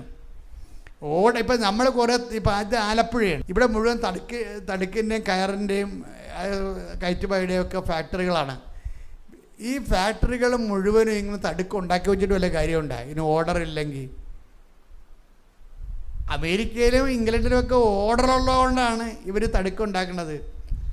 ഇതുപോലെ നിൻ്റെ പ്രാർത്ഥന സ്വീകരിച്ചുള്ളാവുന്ന ദൈവത്തിൻ്റെ ഓർഡർ ഉണ്ടെങ്കിലേ നീ പ്രാർത്ഥിച്ചിട്ട് പ്രയോജനമുള്ളൂ. റീഡിയാ, നിൻ്റെ പ്രാർത്ഥന റിജക്റ്റഡ് ഡാമേജ് പ്രാർത്ഥനയാണെന്നുണ്ടെങ്കിൽ ഒരു ജന്മം പ്രാർത്ഥിച്ച വലിയ പ്രയോജനമൊന്നുമില്ല. അതുകൊണ്ടാണ് ഞാൻ പറഞ്ഞ ക്രെഡിബിലിറ്റി എന്ന് പറയണത്. ആദ്യം നിങ്ങൾ നേടിയെടുക്കേണ്ടത് ഉടമ്പടി ഏറ്റവും വലിയ വിജയം എന്ന് പറഞ്ഞാൽ എന്താ, ആദ്യത്തെ സത്യസന്ധമായിട്ട് ദൈവത്തെ അന്വേഷിക്കുന്നവനെ ഉടമ്പടി കൊണ്ട് വയറ്റിപ്പഴപ്പ് മാത്രമല്ല, ദൈവത്തെ കൂടി നേടണം, ദൈവത്തിൻ്റെ കൂടെ ജീവിക്കണമെന്ന് സത്യസന്ധമായിട്ട് ആഗ്രഹിക്കുന്നവനെ ആദ്യത്തെ 1 മാസം കൊണ്ട് തന്നെ അവൻ ക്രെഡിബിലിറ്റി നേടിയെടുക്കും. എന്താ കാര്യം, അവന് 5 പൈസയുടെ അനുഗ്രഹമില്ലെങ്കിലും അവൻ ചുറ്റു നടന്ന് വെയിലും കൊണ്ട് കർത്താവിൻ്റെ വചനം പ്രസംഗിക്കുകയോ വചനം കൈമാറുകയോ അനുഭവങ്ങൾ പങ്കുവെക്കുകയോ ഒക്കെ തീഷ്ണത കൊണ്ട് ചെയ്തുകൊണ്ടിരിക്കും. എന്താ, അങ്ങനെ ചെയ്യുമ്പോൾ ദൈവത്തെ മനസ്സിലാകും, ഇവനാണ് അവനെന്ന് മനസ്സിലാകും, ഇവനോട് ഇത് കമ്മ്യൂണിക്കബിളാണെന്ന് മനസ്സിലാകും, ഇവൻ കമ്മ്യൂണിക്കബിൾ. അത് എപ്പോഴും നമ്മൾ ദൈവത്തെ സന്ധി ആദ്യം പ്രാർത്ഥിക്കുകയല്ല മക്കളെ ചെയ്യേണ്ടത്, ആദ്യം പ്രാർത്ഥിക്കാനുള്ള ലൈസൻസ് വാങ്ങിച്ചെടുക്കണം, ക്രെഡിബിലിറ്റി. നീ ദൈവത്തിരുസന്നിധിയിൽ സ്വീകാര്യനാണ്. ബൈബിളിൽ ഏറ്റവും വലിയ വാക്ക് എന്താണ്, സ്വീകാര്യതയും തന്നെയാണ്. ദൈവത്തിരുസന്നിധി സ്വീകാര്യനാണെങ്കിൽ ഇത്രയും വാരിക്കെട്ടി പ്രാർത്ഥിക്കേണ്ട കാര്യമില്ല. ജസ്റ്റ് ചില ആൾക്കാരുടെ ക്യാൻസർ പേഷ്യൻ്റെ മുമ്പിൽ കൈ വെച്ചിട്ട് ഞാൻ എന്താണ് അമ്മയുടെ മുഖത്ത് നോക്കണത്, ഞാൻ നോക്കിയാൽ മതി. എന്താ കാര്യം നോക്കണത്, ഇത്രയും നാൾ ജോലി ചെയ്തതിനെക്കുറിച്ച് എനിക്കും അമ്മയ്ക്കും നല്ല ബോധമുണ്ട്. ഞാൻ എന്തൊരു ജോലി ചെയ്തിട്ടുണ്ട്, എന്തൊരു നിലപാടെടുത്തിട്ടുണ്ട്, ആത്മാക്കളുടെ വീണ്ടെടുപ്പിന് വേണ്ടി ഞാൻ എന്തുമാത്രം സഹിച്ചിട്ടുണ്ട്, എന്തുമാത്രം എൻ്റെ ചവിട്ടിക്കുട്ടിയ കാലത്തും ഞാൻ വിശുദ്ധിയോടെയും ദൈവത്തിൻ്റെ സുവിശേഷ സാക്ഷിയായിട്ട് നിലനിന്നിട്ടുണ്ട്. അപ്പോൾ ദ്രോഹിക്കുന്നവർ ആശ്രയിച്ചുകൊണ്ട് സുവിശേഷത്തിൻ്റെ ചൈതന്യത്തിൽ നിലനിന്നിട്ടുണ്ട്. അതെല്ലാം അമ്മയ്ക്കറിയാം. അതാണ് നമ്മുടെ ക്രെഡിബിലിറ്റി എന്ന് പറയണത്. അത് ക്രെഡിബിലിറ്റിയാണ്. ക്രെഡിബിലിറ്റി എന്ന് പറയുന്നത് എന്താണ്, പ്രാർത്ഥിക്കാനുള്ള ദൈവതിരുസന്നിധിയിലുള്ള വിശ്വാസ്യത. ആയിരം പ്രാർത്ഥിച്ചു എന്നല്ല പറയണത്. ഒരു പ്രാർത്ഥനയെങ്കിലും പ്രാർത്ഥിക്കുവാൻ ദൈവതിരുസന്നിധിയിൽ പ്രാർത്ഥിക്കാനുള്ള കൃപ പോലെ തന്നെ പ്രധാനപ്പെട്ടതാണ് പ്രാർത്ഥിക്കാനുള്ള വിശ്വാസ്യത. ദൈവതിരുസന്നിധി ദൈവം നിൻ്റെ പ്രാർത്ഥനകളെ, ഇപ്പം യേശുക്രിസ്തുവിന് പകരം വേറെ ആൾക്കാർ കുരിശിൽ കയറിയിട്ട് വല്ല കാര്യമുണ്ട്? എന്തുമാത്രം ആൾക്കാർ കുരിശിൽ കയറി, ഇല്ല, യേശുക്രിസ്തുവിൻ്റെ കാലത്ത് തന്നെ 6000 പേരെ കുരിശിൽ തറച്ചിട്ടുണ്ട്. കർത്താവിൻ്റെ കാലത്ത് തന്നെ 6000 പേരെ റോമാക്കാർ കുരിശിൽ തറച്ചിട്ടുണ്ട്, കുരിശിൽ തന്നെ തറച്ചിട്ടുണ്ട്. ആ കുരിശിൻ്റെ വഴിയൊന്നും നമ്മൾ നടത്തുന്നില്ല. കള്ളന്മാരുടെ കുരിശിൻ്റെ വഴിയൊന്നും നടത്തുക ഇല്ല, നടത്തില്ല.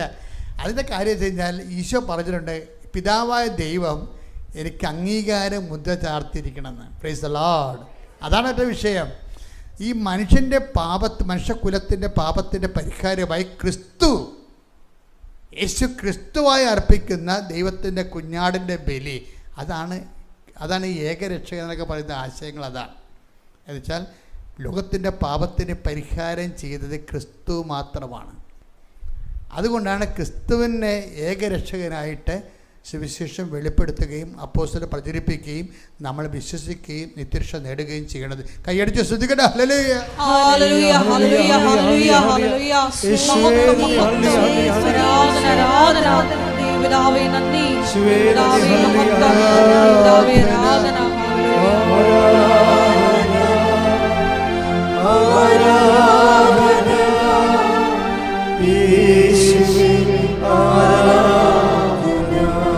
പരിശുദ്ധ പരമ ദിവ്യകാരുണ്യത്തിന് ഇപ്പോഴും പരിശുദ്ധാത്മാവ് നമ്മൾ വെളിപ്പെടുത്തിക്കൊണ്ടിരിക്കുന്ന വിഷയം എന്താണ്? പ്രാർത്ഥന പോലെ തന്നെ പ്രധാനപ്പെട്ടതാണ് പ്രാർത്ഥിക്കാനുള്ള യോഗ്യത, ലൈസൻസ്, സ്വീകാര്യത. നിൻ്റെ പ്രാർത്ഥന കേൾക്കുമെന്നുള്ള ദൈവം കേൾക്കാൻ വേണ്ടി ദൈവം തിരഞ്ഞെടുത്തിരിക്കുന്നതാണ് നിൻ്റെ പ്രാർത്ഥന. അതിന് മുൻകൂർ സ്വീകാര്യതയാണ് പറയേണ്ടിയിരിക്കുന്നത്. പ്രാർത്ഥിക്കുന്നതിന് മുമ്പ് സ്വീകാര്യത. കർത്താവിൻ്റെ ബലിക്ക് മുമ്പ് കർത്താവിന് സ്വീകാര്യത കിട്ടിയതാണ്. എന്താണ്? കർത്താവ് ജ്ഞാനസ്നാനപ്പെടുമ്പോൾ തന്നെ പറഞ്ഞു, ഇവൻ എൻ്റെ പ്രിയപുത്രനാകുന്നു, ഇവനിൽ ഞാൻ എത്രയും പ്രസാദിച്ചിരിക്കുന്നു. അപ്പോൾ ഇവൻ്റെ ബലി പ്രസാദിക്കുന്ന സ്വീകാര്യതയെ മുൻകൂർ സ്വീകാര്യതയായി. നീ പ്രാർത്ഥിക്കുന്ന മുമ്പ് തന്നെ നിൻ്റെ പ്രാർത്ഥനയ്ക്ക് സ്വീകാര്യത വാങ്ങിക്കണം. പറഞ്ഞ് മനസ്സിലാകുന്നുണ്ടല്ലോ? നീ പ്രാർത്ഥിക്കുന്ന മുമ്പ് തന്നെ അത് പ്രാർത്ഥനയുടെ ഒരു പ്രധാനപ്പെട്ട വിഷയമാണ്. കർത്താവിന് 2 സ്വീകാര്യത കിട്ടിയത്. അപ്പോസ്തലന്മാർക്ക് ഇടയ്ക്ക് സംശയം ഉണ്ടായി.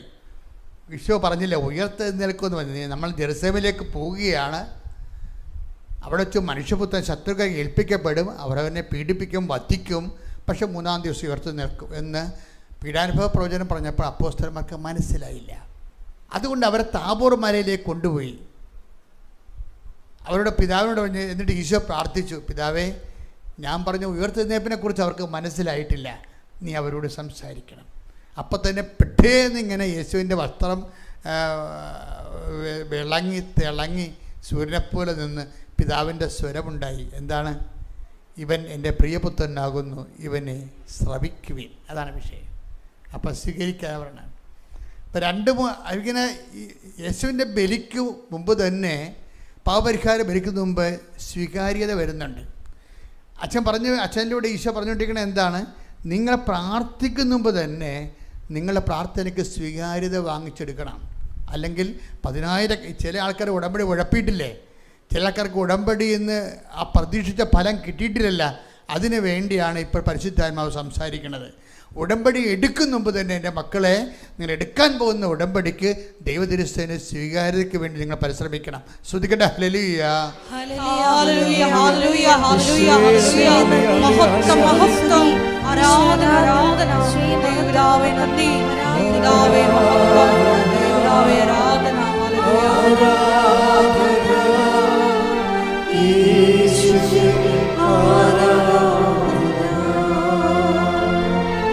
ആരാധന, ആരാധന, യേശുവേ ആരാധന. എന്നോട് പ്രത്യക്ഷീകരണ കാലത്തും ഉടമ്പടിക്കാലത്തും അമ്മ പറഞ്ഞത് ഇന്ന് വരെ ദൈവം തെറ്റിച്ചിട്ടില്ല. കാര്യം ഈ പറഞ്ഞതെല്ലാം അതേപോലെ സത്യമാണ്. നിങ്ങൾ നിങ്ങളുടെ ഒരു കണ്ണീരിൻ്റെ കാലത്ത് ഈ മണ്ണി ചവിട്ടിയാൽ മതി. ഇപ്പം നമ്മൾ നേരത്തെ പറഞ്ഞ അപ്പച്ചൻ്റെ പേരെന്നാ? TD Joseph. അപ്പോൾ എന്നാ വിഷയം എന്ന് വെച്ചാൽ, ആ അപ്പച്ചൻ ഇങ്ങനെ അച്ഛനെ വിളിച്ചിട്ട് അദ്ദേഹത്തിൻ്റെ മരിപ്പെടുക്കണമെന്നൊക്കെ പറഞ്ഞ ആ സിറ്റുവേഷനൊന്ന് ചിന്തിച്ച് നോക്കി. ആൾ പിരിഞ്ഞു പോകുന്നെന്ന് അദ്ദേഹം തോന്നി. പക്ഷേ എന്നിട്ട് ഈ അച്ഛൻ ആണ് പറയണത്, നീ ജീവിക്കുമ്പോൾ മകനെന്ന് പറഞ്ഞു. അത് അദ്ദേഹത്തിൻ്റെ സ്നേഹം കൊണ്ട് പറഞ്ഞതാണ്. പക്ഷേ ഈ വിഷയം ട്വിസ്റ്റ് ഉണ്ടാക്കുന്ന ആരാണെന്നറിയാമോ? ട്വിസ്റ്റ് ഉണ്ടാക്കുന്നത് ഒരു പ്രേഷിതനാണ്, അദ്ദേഹത്തിൻ്റെ അളിയനാണ്. അദ്ദേഹം ഒരു പ്രേഷിതനല്ല, ഒരു ഒന്നൊന്നര പ്രേഷിതനാണ്. എന്താ കാര്യം? അദ്ദേഹത്തിൻ്റെ പേരാണ് ഈ മാർട്ടിൻ തോമസ്. അദ്ദേഹത്തിന് ആവശ്യത്തിന് വയസ്സുണ്ട്. കണ്ട പക്ഷേ ഒരു ഭയങ്കര ഹെൽത്തിയാണ് ആൾ, കണ്ട സംസാരമൊക്കെ. ഇപ്പം ഈ മാർട്ടിൻ തോമസ് ഇയാളെ സന്ദർശിക്കാൻ ചെല്ലും. സത്യം പറയും, ഇത് കുഴപ്പമൊന്നുമില്ല ജോസഫേ, മാതാവിൻ്റെ മുമ്പിൽ നീ ഒന്ന് ക്ഷമ വന്നാൽ മതി, ബാക്കി കാര്യം അമ്മ ചെയ്യും. അതാണ് ആ പ്രേക്ഷിതൻ്റെ അതാണ് പ്രേക്ഷിത ജോലി എന്ന് പറയണത്. കേൾക്കുമ്പോൾ തന്നെ നമുക്ക് കുളിര് കയറും. ഒരു ആരിക്കെട്ടി വർത്താനം പറഞ്ഞില്ല, നീ മാതാവിനൊന്ന് കണ്ടാൽ മതി, ആ മണ്ണി വെച്ച് നീ അപ്പം സുഖപ്പെടുമെന്ന് പറയും. എന്നുവെച്ചാൽ ഇത് പറയാൻ കാര്യം ഈ പ്രേക്ഷിതൻ ഒരു വല്ലാത്ത പ്രേക്ഷിതനാണ്. ഇയാൾക്ക് ഈ മുമ്പ് ഞാൻ പറഞ്ഞ പോലെ സ്വീകാര്യതയുള്ള ആളാണ്, ദൈവതിരുസന്നിധിയിൽ സ്വീകാര്യതയുള്ള ആളാണ്. എന്താ ഇയാളുടെ ജോലി? എന്താ ഇയാളുടെ ജോലി എന്ന് പറഞ്ഞാൽ ചുറ്റി നടന്ന് ഉടമ്പടി വീണ് പോയ ആൾക്കാരെ കണ്ടെത്തുകയാണ്. അതാണ് വിഷയം. ഈ നമ്മൾ പറഞ്ഞ മാർട്ടിൻ തോമസിൻ്റെ പ്രേക്ഷിത പ്രവർത്തനം എന്താണ്? നേരത്തെ പറഞ്ഞതാണ്. എന്താണ്? വീടുകളിലൊക്കെ പോയിട്ട് ഉടമ്പടി എടുത്തതാണ് എന്നിട്ട് സാക്ഷ്യം പറഞ്ഞ, ഇല്ല ഞങ്ങൾക്ക് അനുഭവങ്ങളൊന്നും കിട്ടിയില്ല. പിന്നെ അവിടെ ഇരിക്കാൻ പുള്ളി ഇരുന്നിട്ട് ഇവർക്ക് അനുഭവം ഉണ്ടാക്കണ രീതിയിൽ രണ്ടാമത് റീക്രിയേറ്റ് ചെയ്യുകയാണ്. കൗൺസിൽ കൊടുത്ത് രണ്ടാമത് കൊണ്ടൊന്ന് പുതുക്കിയിട്ട് അവരെ കൊണ്ട് സാക്ഷ്യം പറയിപ്പിച്ചിട്ടാണ് പുള്ളി പിരിയണത്. അപ്പോൾ ഇയാളുടെ ദൈവതിരുസന്നിധി ഇയാൾക്ക് ഭയങ്കര ആസ്തിയാണ്. ഇയാളെ ഈ മാതാവ് ഇവിടെ ഒന്ന് കണ്ടാൽ മതി, അപ്പം തന്നെ തീരുമാനമാകും. അത്ര കണ്ട് ഈ മനുഷ്യനും അമ്മയും ഈ അമ്മയുടെ പ്രത്യക്ഷീകരണം. എന്നിട്ട് ഈ ജോസഫിനോട്, ഈ ടി.ഡി. ജോസഫിനോട് ഈ അളിയൻ പറയേ, പ്രേക്ഷിതൻ പറയേ, നീ അവിടെ വന്നിട്ട് വാരിക്കെട്ടി ഒന്നും പ്രാർത്ഥിക്കരുത്, നീ ഒറ്റ വരി പറഞ്ഞാൽ മതി. എന്താണ്? അമ്മയുടെ പ്രത്യക്ഷീകരണത്തിൻ്റെ സാക്ഷിയാക്കി എന്നെ മാറ്റണമേ. എൻ്റെ മക്കളെ, നമ്മൾ ഈ എന്തെല്ലാം തലകുത്ത് പറഞ്ഞ് എന്തെല്ലാം പ്രേക്ഷിതപ്രവർത്തനം ചെയ്താലും കൃപാസന ഉടമ്പടിയുടെ തീ ഇരിക്കണത് അവിടെയാണ്. അത് എനിക്ക് പോലും ആദ്യം അറിയത്തില്ല. കാലാന്തരത്തിൽ പരിശുദ്ധാത്മാവ് ടോക്കിൻ്റെ ഇടയ്ക്ക് കൂടിയാണ് ഇത് വെളിപ്പെടുത്തുന്നത്. എന്താണ്? നമ്മൾ ഈ ജനങ്ങളെ ഓരോരോ കാര്യങ്ങൾക്ക് വേണ്ടി പ്രോത്സാഹിപ്പിച്ച് കർത്താവിൻ്റെ സുവിശേഷം സന്ദേശം കൈമാറാൻ വേണ്ടി വിടുമ്പോഴും നീ ഒരിക്കലും കാര്യം മറന്നു പോകരുത്. കല്യാണത്തിൻ്റെ തിരക്ക് കൊണ്ട് കെട്ട് മറന്നു പോകരുതെന്ന് പറയും. എന്തല്ലേ, കല്യാണത്തിന് ഭയങ്കര ആഘോഷവും സ്വീകരണമൊക്കെയാണ്, പക്ഷേ കെട്ടാൻ മറന്നു പോകുന്നതിന് വല്ല കാര്യമുണ്ട്. അതുപോലെ ഇതിൻ്റെ കെട്ടെന്ന് പറഞ്ഞാൽ എവിടെ ഇരിക്കണത്? അമ്മയുടെ പ്രത്യക്ഷീകരണത്തെ സാക്ഷിയാണ്. അപ്പോൾ ഇത് ആരാണ് ഇയാളെ പ്രൊമോട്ട് ചെയ്യണത്? ആരാണ് പ്രൊമോട്ട് ചെയ്യണത്? മാർട്ടിൻ, ഈ പ്രേക്ഷിതനാണ്. പ്രേക്ഷിതൻ്റെ ആസ്തി എന്ന് പറഞ്ഞാൽ വല്ലാത്ത ആസ്തിയാണ്. പ്രേക്ഷിതൻ്റെ ആസ്തി എന്ന് പറയണത്, ഇയാളെ ഉടമ്പടിക്ക് ശേഷം ഇയാൾക്ക് നല്ല ആസ്തി ഉണ്ടായിട്ടുണ്ട്.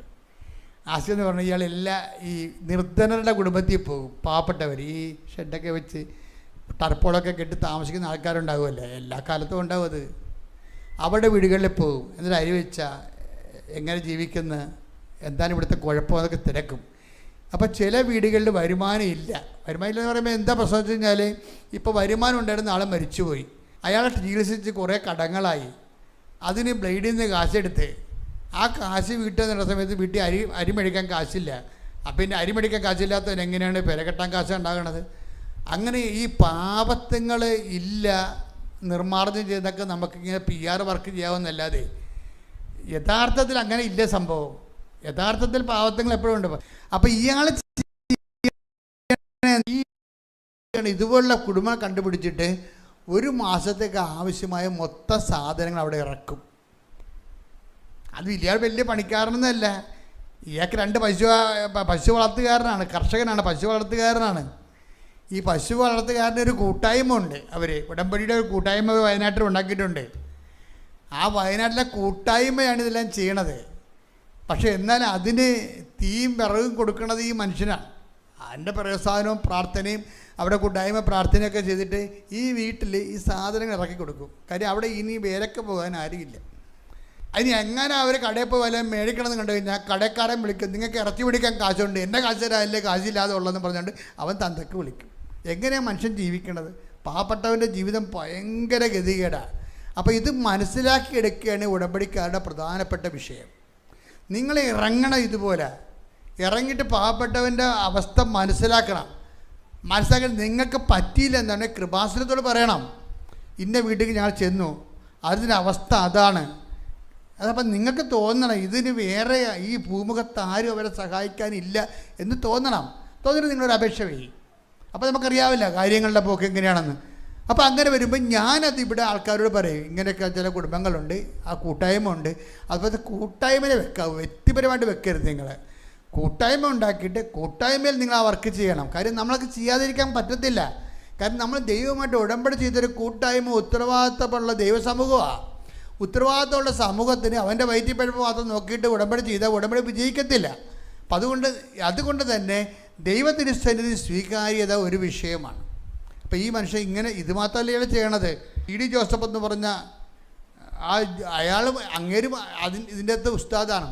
അങ്ങേരെന്താ മകനോട് പറഞ്ഞിരിക്കണേ, മകനെയാണ് ശമ്പളമുള്ളത്, മകൻ്റെ ദശാംശം ഒരു വർഷം എന്ന 10% പൈസ എടുത്തിട്ട് ഭാര്യയും ഭർത്താവും കൂടി ആലോചിച്ചിട്ട് ഓരോ വേദനപ്പെട്ട് ജീവിക്കുന്ന ആൾക്കാർക്ക് അത് പങ്കിട്ട് കൊടുക്കുകയാണ്. ആൾക്കാർക്ക് കൊടുക്കണമെന്നുള്ളതാണ് നമ്മുടെ മനസ്സിലുണ്ടാകുന്ന വിഷയം. മര്യാദക്ക് ദൈവത്തിൻ്റെ സുവിശേഷം സ്വീകരിച്ചെന്ന് ദൈവത്തിന് തോന്നണം നിങ്ങൾ. എന്നാൽ പിന്നെ ഉടമ്പടിയിൽ ഇങ്ങനെ നട്ടോട്ട് ഓടേണ്ട ഒരു കാര്യമില്ല. ആദ്യം ചെയ്യേണ്ടത് ക്രെഡിബിലിറ്റിയാണ്, ഉടമ്പടി ചെയ്യാനുള്ള ക്രെഡിബിലിറ്റി. ഇപ്പോൾ ഈ മനുഷ്യൻ ചെയ്യണ കാര്യം എന്ന് വെച്ച് കഴിഞ്ഞാൽ പിന്നെ അതായത് അഗതി മന്ദിരത്തിൽ സന്ദർശിക്കുന്നു, അവിടുത്തെ ബാത്റൂം കഴുകി കൊടുക്കുന്നു, അവിടെ നഖം വെട്ടി കൊടുക്കുന്നു, അവരെ കുളിപ്പിക്കുന്നു. അപ്പോൾ എന്താ സംഭവം, ഉടമ്പടി അങ്ങനെ നിന്ന് കത്തിക്കണ് കേരളത്തിൽ, ലോകം മുഴുവനും. ഇങ്ങനെ കുറേ അധികം പ്രാർത്ഥന പ്രേക്ഷിതരുണ്ട്. അല്ലാതെ ഞായറാഴ്ച ആകുമ്പോൾ ഉടനെ ബൈബിളും കക്ഷത്തിൽ വെച്ച് എവിടെയെങ്കിലും കൊത്തിരുന്ന് കുറേ നേരം 2.5 മണിക്കൂർ പ്രാർത്ഥിച്ചിട്ട് മകന് വേണ്ടി പ്രാർത്ഥിച്ച്, മകൾക്ക് വേണ്ടി പ്രാർത്ഥിച്ച്, ആടിന് വേണ്ടി പ്രാർത്ഥിച്ച്, പശുവിന് വേണ്ടി പ്രാർത്ഥിച്ച്, പിസാക്ക് വേണ്ടി പ്രാർത്ഥിച്ചിട്ട് ഇപ്പോൾ എന്തുമാത്രം ജാതിയാണ്. നമ്മൾ ഇറങ്ങാണ്, റോഡെ കാണാം, ബൈബിളെടുത്തുകൊണ്ട് പോകണത് എല്ലാം സ്വന്തം കൈയാണ്. ഇതിങ്ങനെ വർക്കൗട്ട് ചെയ്യാൻ പറ്റത്തില്ല ശരിക്കും.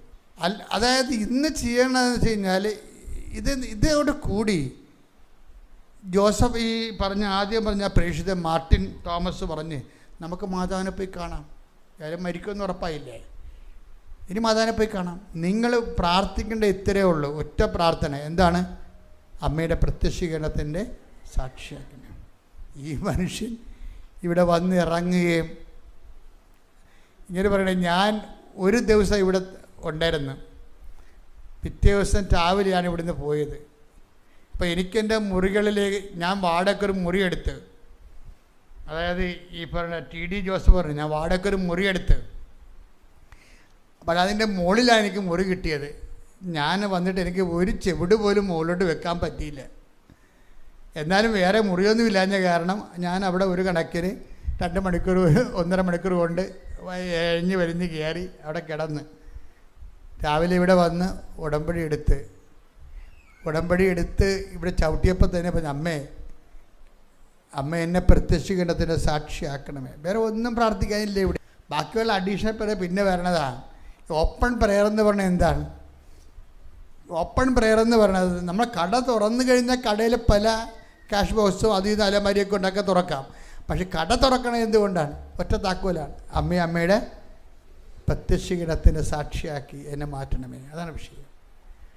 അതിനുവേണ്ടി നീ ചെയ്യണം മുഴുവൻ പ്രേക്ഷിത പ്രവർത്തനവും ആ ഒറ്റ കാര്യത്തിനാണ്. എന്തിനാണ്? അമ്മയുടെ പ്രത്യക്ഷീകരണത്തിൻ്റെ സാക്ഷിയാക്കി എന്നെ മാറ്റണമേ. അത് നിനക്ക് എപ്പോഴും പ്രാർത്ഥിക്കാം, കിടക്കാൻ നേരത്തും പ്രാർത്ഥിക്കാം, എഴുന്നേക്കാൻ നേരത്തും പ്രാർത്ഥിക്കാം. അമ്മയുടെ പ്രത്യക്ഷീകരണത്തിൻ്റെ സാക്ഷിയാക്കി എന്നെ മാറ്റണമേ. എന്തൊരു മനോഹരമായ പ്രാർത്ഥന! സൗന്ദര്യമല്ല, ശക്തിയാണ് ആ പ്രാർത്ഥന. ഇയാൾക്ക് അന്ന് തന്നെ ഇയാളുടെ ചീട്ട് നോക്കിയപ്പോൾ അച്ഛനെ കാണാനിടതെന്ന് ഇയാളെന്നോട് സംസാരിച്ചു. ഞാൻ ഇയാളുടെ വിഷയം കൊണ്ട് അമ്മയുടെ അടുത്ത് കൊടുത്തു. അമ്മയുടെ മധ്യസ്ഥ ഈശോയ്ക്ക് സമർപ്പിച്ചിട്ട് അങ്ങയുടെ തലയിൽ തൈത്ത് പൂശി അങ്ങേര് പോയി കിടന്ന് പിറ്റേ ദിവസം പോവുകയാണ്. പക്ഷെ അങ്ങേര് പോയി കിടന്ന് ഇവിടെ നിന്ന് പോയപ്പോൾ തന്നെ പുള്ളിക്ക് ബലം തോന്നി ശരീരത്തിന്.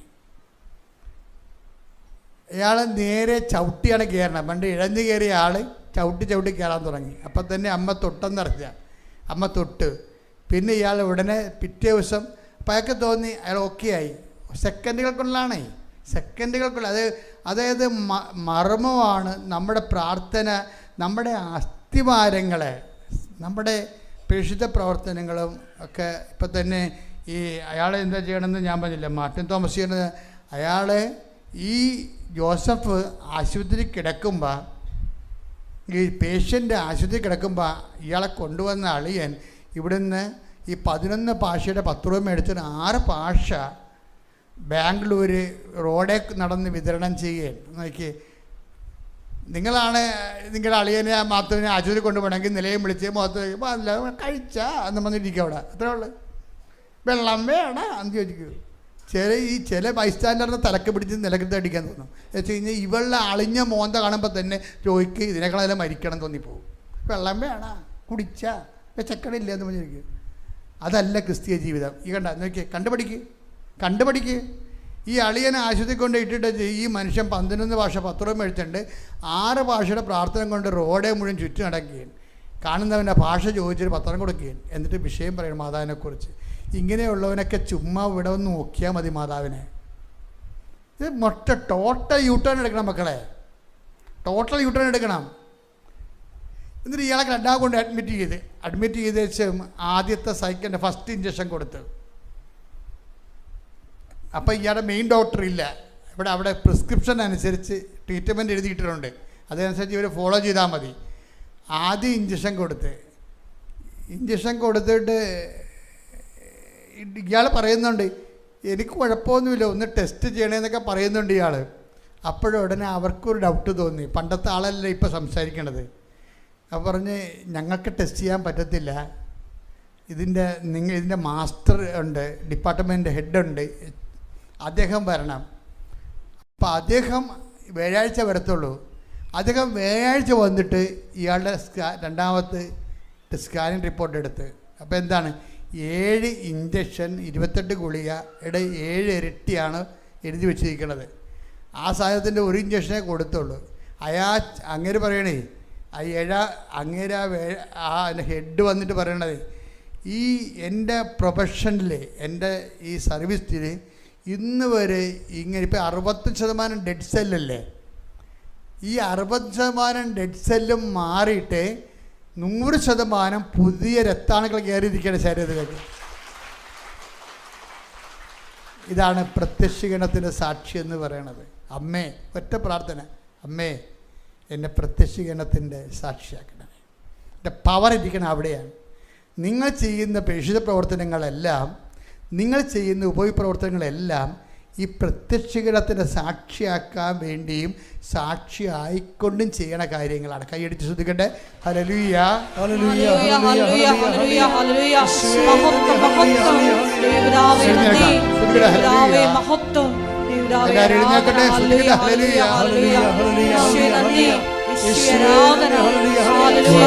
പ്രവാചകന്മാരുടെ രാജ്ഞിയും വാഗ്ദാനത്തിന്റെ പേടകവും പ്രപഞ്ച പ്രകൃതിയുടെ മാതാവുമായ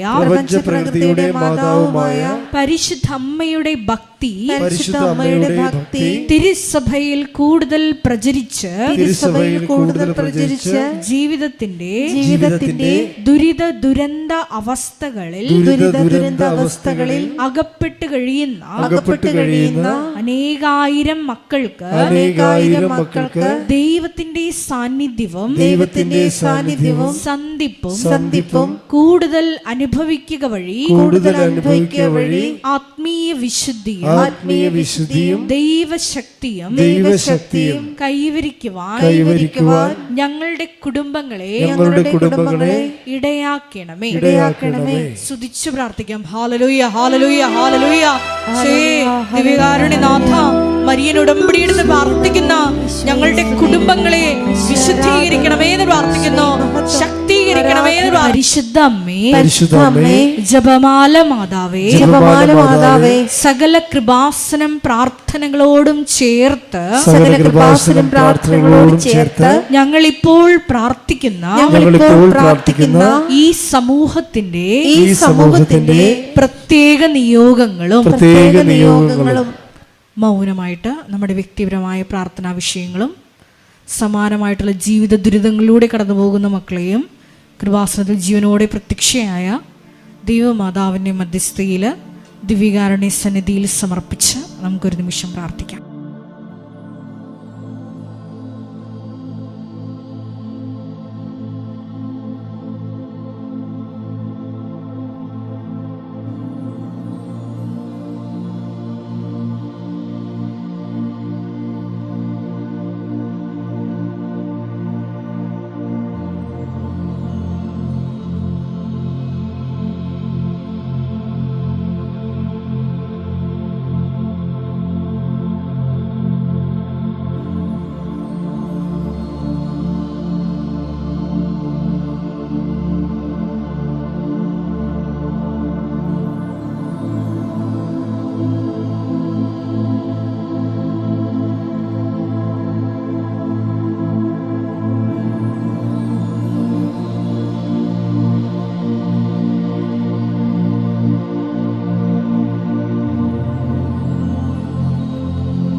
അമ്മയുടെ പ്രത്യക്ഷീകരണത്തിന്റെ ഈ അനുഗ്രഹവേളയിൽ ഞങ്ങൾക്ക് സാധിച്ചു തരുവാൻ കനിയണമേ.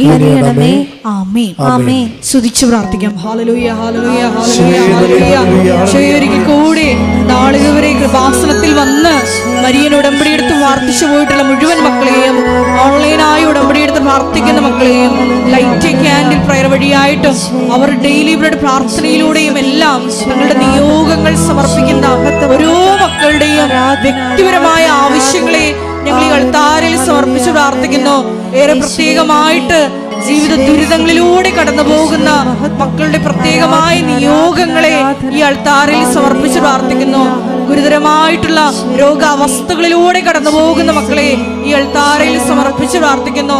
കടഭാരത്താൽ വലയുന്നവരെയും, ജോലിയില്ലാതെ വിഷമിക്കുന്നവരെയും, വിവാഹബന്ധം പിരിഞ്ഞു നിൽക്കുന്നവരെയും, മക്കളില്ലാതെ വിഷമിക്കുന്ന ദമ്പതികളെയും കുഞ്ഞുങ്ങൾ മക്കളെയും പ്രത്യേകമായിട്ട് സമർപ്പിച്ച് പ്രാർത്ഥിക്കുന്നു.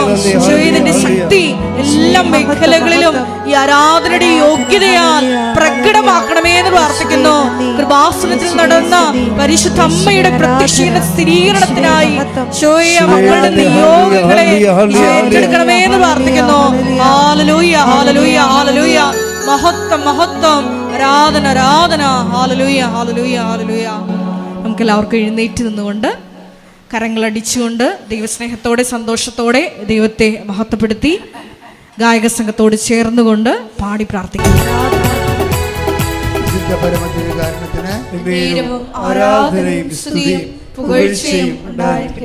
എൻ്റെ മക്കളെ, അച്ഛൻ ഓരോ പ്രാർത്ഥനകൾ പ്രാർത്ഥിക്കുമ്പോഴും നിങ്ങളുടെ ജോലി, വീട്, വിവാഹം, മക്കള്, നിങ്ങളുടെ വിസ, നിങ്ങളുടെ ജപ്തി നടപടി, നിങ്ങളുടെ കുടുംബസമാധാനം, ഭർത്താവും ഭാര്യയും പിരിഞ്ഞിരിക്കണത്, അതുപോലെ കേസുകൾ, വഴക്കുകൾ, ഇങ്ങനെ ജീവിതത്തിൻ്റെ എല്ലാ പ്രാർത്ഥനയും ഞാൻ പ്രാർത്ഥിക്കുമ്പോൾ നിങ്ങൾ ഒറ്റ സ്വരത്തിൽ ഒറ്റ പ്രാർത്ഥന ചെയ്യണം. എന്താണ്? അമ്മേ, ഞങ്ങളെ അങ്ങയുടെ പ്രത്യക്ഷീകരണത്തിൻ്റെ സാക്ഷിയാക്കണമേ. ഓക്കെ അല്ലേ? ശ്രുതിക്കട്ടെ. Hallelujah, hallelujah, hallelujah, hallelujah, hallelujah. ഈശോയെ നന്ദി, ആരാധന. ദൈവനാമേ നന്ദി, ഈശോയെ മഹത്വം, ആരാധന. ഹല്ലേലൂയ. കർത്താവേ, നിന്റെ ഉന്നതമായ നാമത്തിന് സ്വസ്ത്രം ചെയ്യുന്നു. ശ്രുതിക്കട്ടെ, ശ്രുതിക്കട്ടെ. Hallelujah, hallelujah, hallelujah. കർത്താവേ, നിന്റെ ഉന്നതമായ നാമത്തിന് സ്വസ്ത്രം ചെയ്യുന്നു. ഏറ്റു പ്രാർത്ഥിക്കുക. കർത്താവായ ദൈവമേ, ജപ്തി നടപടി നേരിടുന്ന എല്ലാ മക്കളെയും അങ്ങേക്ക് സമർപ്പിക്കുന്നു. കർത്താവേ, അമ്മയുടെ പ്രത്യക്ഷീകരണത്തിന്റെ സാക്ഷിയാകുവാൻ അവരിന്ന് അനുഭവിക്കുന്ന എല്ലാ സങ്കടങ്ങളിൽ നിന്ന് അവർക്ക് വിടുതൽ നൽകണം.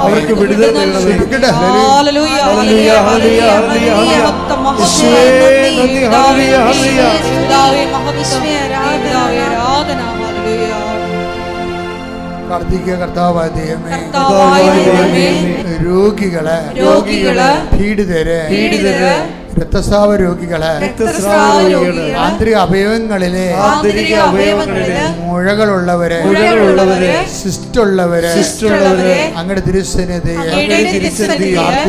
പ്രാർത്ഥിക്കുന്നു. കർത്താവേ, ശ്വാസകോശ രോഗികളെ, തൊണ്ടയുടെ മുഴകളെ, ക്യാൻസർ രോഗികളെ, കർത്താവേ അങ്ങയുടെ തിരുസന്നിധിയിൽ സമർപ്പിച്ചുകൊണ്ട് അങ്ങയുടെ നാമത്തിൽ അവരെ സുഖപ്പെടുത്തി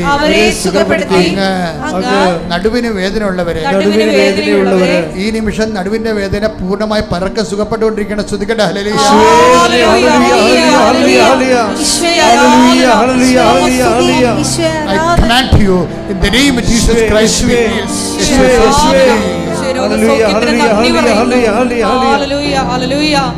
ഞങ്ങളുടെ ഇടയിലുള്ള അവിടുത്തെ സാന്നിധ്യത്തിന് നന്ദി പറയുന്നു. പ്രാർത്ഥിക്കുക. കർത്താവായ ദൈവമേ, ശ്വാസകോശ രോഗികളെ, ഹൃദയ രോഗികളെ, ഈശോ കുഞ്ഞുങ്ങൾക്കുണ്ടാകുന്ന മുഴുവൻ രോഗങ്ങളെ, ഗർഭിണികളുടെ രോഗങ്ങളെ, ഗർഭാവസ്ഥയിലെ തകരാറുകളെ യേശുക്രിസ്തുവിന്റെ നാമത്തിൽ മാറിപ്പോകട്ടെ എന്ന് പ്രാർത്ഥിച്ചുകൊണ്ട് ഞങ്ങളെ അങ്ങയുടെ സ്വീകരണത്തിന്റെ സാക്ഷിയാക്കണമേ.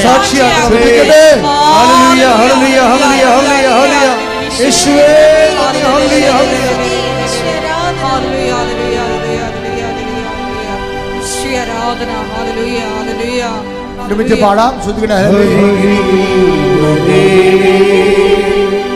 സദയത്തോടെ സുഖമായി എന്റെ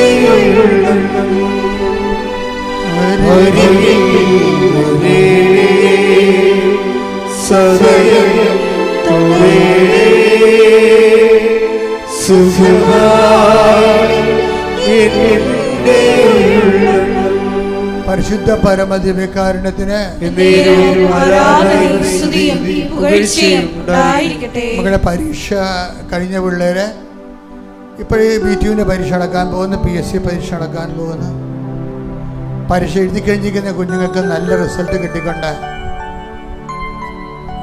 അവർ തടവില്ലാതെ തടസ്സമില്ലാതെ അവരുടെ ഭാവി ജീവിതം ക്രമീകരിക്കുന്നതിന് വേണ്ടി അമ്മയുടെ പ്രത്യക്ഷീകരണത്തെ സാക്ഷികളായി കുഞ്ഞുങ്ങളെ മാറ്റണമേ എന്ന് പ്രാർത്ഥിച്ചുകൊണ്ട് ഇടിമുഴക്കം പോലെ ശ്രദ്ധിക്കട്ടെ.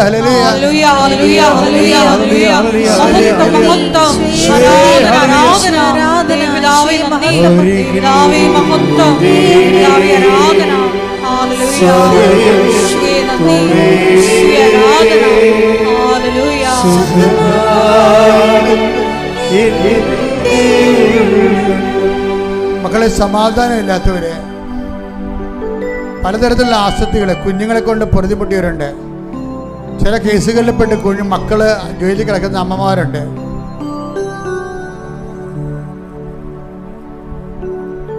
കുടുംബങ്ങളിൽ കലഹങ്ങൾ നിലനിന്ന് പോകുന്നവരുണ്ട്. ഒരു പൊരുത്തമില്ലാത്തവരുണ്ട്. ചിലർ പറയും ആരെങ്കിലും ഒരാൾ മരിക്കാതെ ശരിയാകത്തില്ലെന്ന് പറയും. അങ്ങനെ അത്രയും ദുരിതം അനുഭവിക്കുന്ന കുടുംബങ്ങളുണ്ട്. ആ മേഖലയിലെല്ലാം കർത്താവിൻ്റെ വെളിച്ചം ഉണ്ടാകാൻ വേണ്ടിയും തിന്മകളുടെ ശക്തികൾ ആട്ടി അകറ്റപ്പെടാൻ വേണ്ടിയും മാതാവിൻ്റെ പ്രത്യക്ഷീകരണത്തിൻ്റെ സാക്ഷികളാകാൻ വേണ്ടി ഇടിമുഴക്കം പോലെ ശ്രദ്ധിക്കട്ടെ.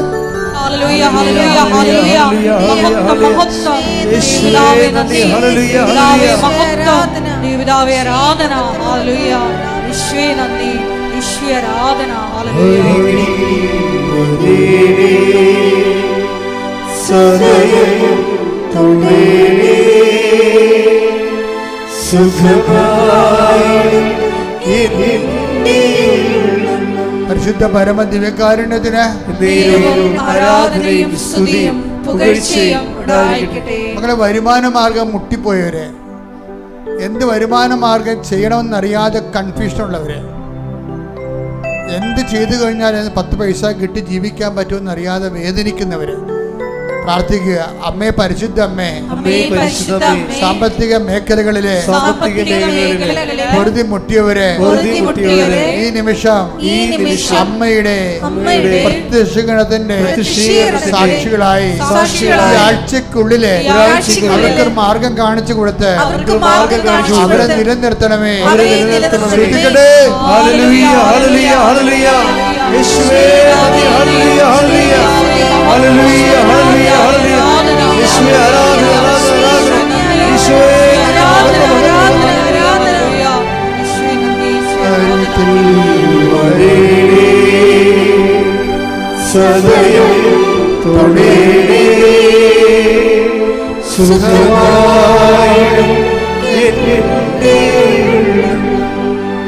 ശരീര അഴുക്കൽ രോഗങ്ങളെ കർത്താവ് സുഖപ്പെടുത്തുന്നുണ്ട്. ശരീരം വെറുതെ ഇങ്ങനെ തൊലി അഴുകി മാറും. പൊറുക്കാത്ത വ്രണങ്ങള് കർത്താവിന്റെ തിരുമുറുപാടുന്ന വലത് കർത്താവ് സ്പർശിക്കുന്ന ശ്രദ്ധിക്കട്ടെ.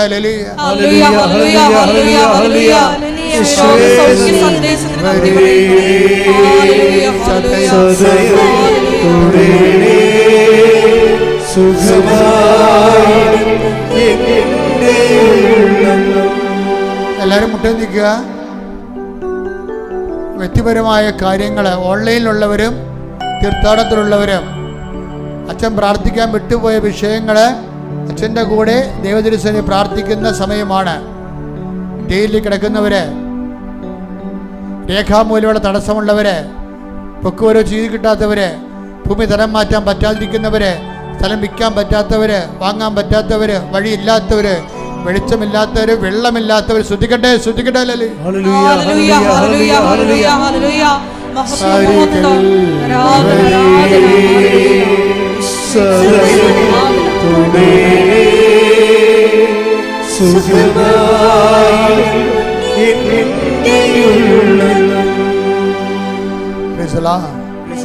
അറിയിപ്പുകളെ ബഹുമാനപ്പെട്ട 2 സിസ്റ്റേഴ്സ് ഇവിടുന്ന് ഇപ്പോൾ സർവീസ് പൂർത്തിയാക്കി പോവുകയാണ്.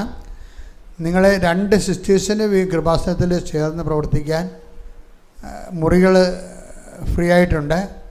അപ്പോൾ ദയവായിട്ട് ഏതെങ്കിലും സിസ്റ്റർമാർ കൃപാസനത്തിൽ ശുശ്രൂഷ ചെയ്യണമെന്നുണ്ടെങ്കിൽ അവർക്ക് വലിയ മദറിൻ്റെ അനുവാദത്തോടുകൂടി, രേഖാമൂല അനുവാദത്തോടുകൂടി അപേക്ഷ വെക്കാവുന്നതാണ്. നിങ്ങളുടെ ബന്ധുക്കൾ ആരെങ്കിലും സിസ്റ്റേഴ്സ് ഉണ്ടെങ്കിൽ അവർക്ക് നിങ്ങളോട് ഇങ്ങനെ കൃപാസനത്തിൽ താമസിച്ച് ജോലി ചെയ്യണം, 1 കൊല്ലം ജോലി ചെയ്യണം എന്ന് നിങ്ങളോട് പറഞ്ഞിട്ടുണ്ടെങ്കിൽ നിങ്ങൾക്ക് അവരെ കോൺടാക്റ്റ് ചെയ്യാവുന്നതാണ്. ഈ ആഴ്ചയാണ് അനൗൺസ് ചെയ്യുന്നത്. അപ്പോൾ അതുകൊണ്ട് നിങ്ങൾക്ക് തീർച്ചയായിട്ടും എത്രയും വേഗം ഈ ആഴ്ചക്കുള്ളിൽ 2 സിസ്റ്റേഴ്സിന് ഒഴിവുണ്ട് ശുശ്രൂഷ ചെയ്യാൻ വേണ്ടിയുള്ള. വേറൊരു അറിയിപ്പുള്ളത്, ഇവിടുത്തെ എഡിറ്റർ അദ്ദേഹം വേറൊരു ജോലി കിട്ടി പോവുകയാണ്. അതുകൊണ്ട് സ്റ്റുഡിയോയിൽ എഡിറ്റ് ചെയ്യുന്നതിന് എഡിറ്ററെ ആവശ്യമുണ്ട്. നിങ്ങൾക്ക് കൃപാസനത്തിൻ്റെ ഓഫീസുമായിട്ട് ബന്ധപ്പെടാവുന്നതാണ്. ജോമോൾ സിസ്റ്ററിനെ ബന്ധപ്പെടാനും മതി, അല്ലെങ്കിൽ സണ്ണി ബ്രദറിൻ്റെ ജനറൽ മാനേജറിനെ ബന്ധപ്പെടണം. 1-ാം തീയതി ലൈവായിട്ട് മാതാവിൻ്റെ വണക്കമാസം ആരംഭിക്കും. മാതാവിൻ്റെ വണക്കമാസം നേർച്ചയായിട്ട് ഏറ്റെടുത്ത് നടത്താവുന്നതാണ്. അത് നിങ്ങളുടെ നിയോഗങ്ങൾ വെക്കാവുന്നതാണ്. നിയോഗങ്ങൾ സമർപ്പിച്ചിവിടെ എല്ലാ ദിവസവും മെയ് 1 തൊട്ട് 31 വരെ ദൈവജന പ്രഘോഷണത്തോടും വണക്കമാസത്തോടും സംഗീതാത്മകമായ വണക്കമാസ ആചരണങ്ങൾ മാതാവിശുദ്ധിക്കായി നടത്തുന്നു. അനുഗ്രഹത്തിൻ്റെ കാലഘട്ടത്തിൽ അനുഗ്രഹം പ്രാപിക്കാൻ ഈ ചാനൽ ഉപയോഗിക്കാവുന്നതാണ്.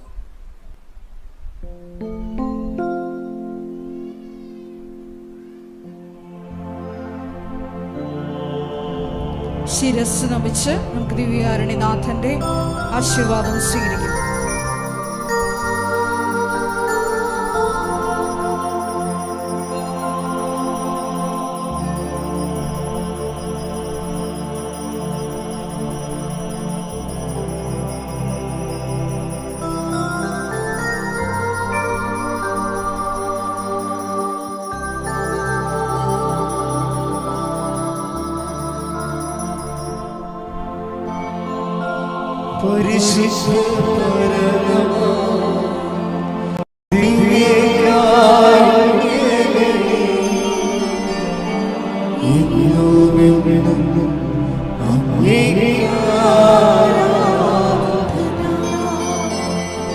പരിശുദ്ധ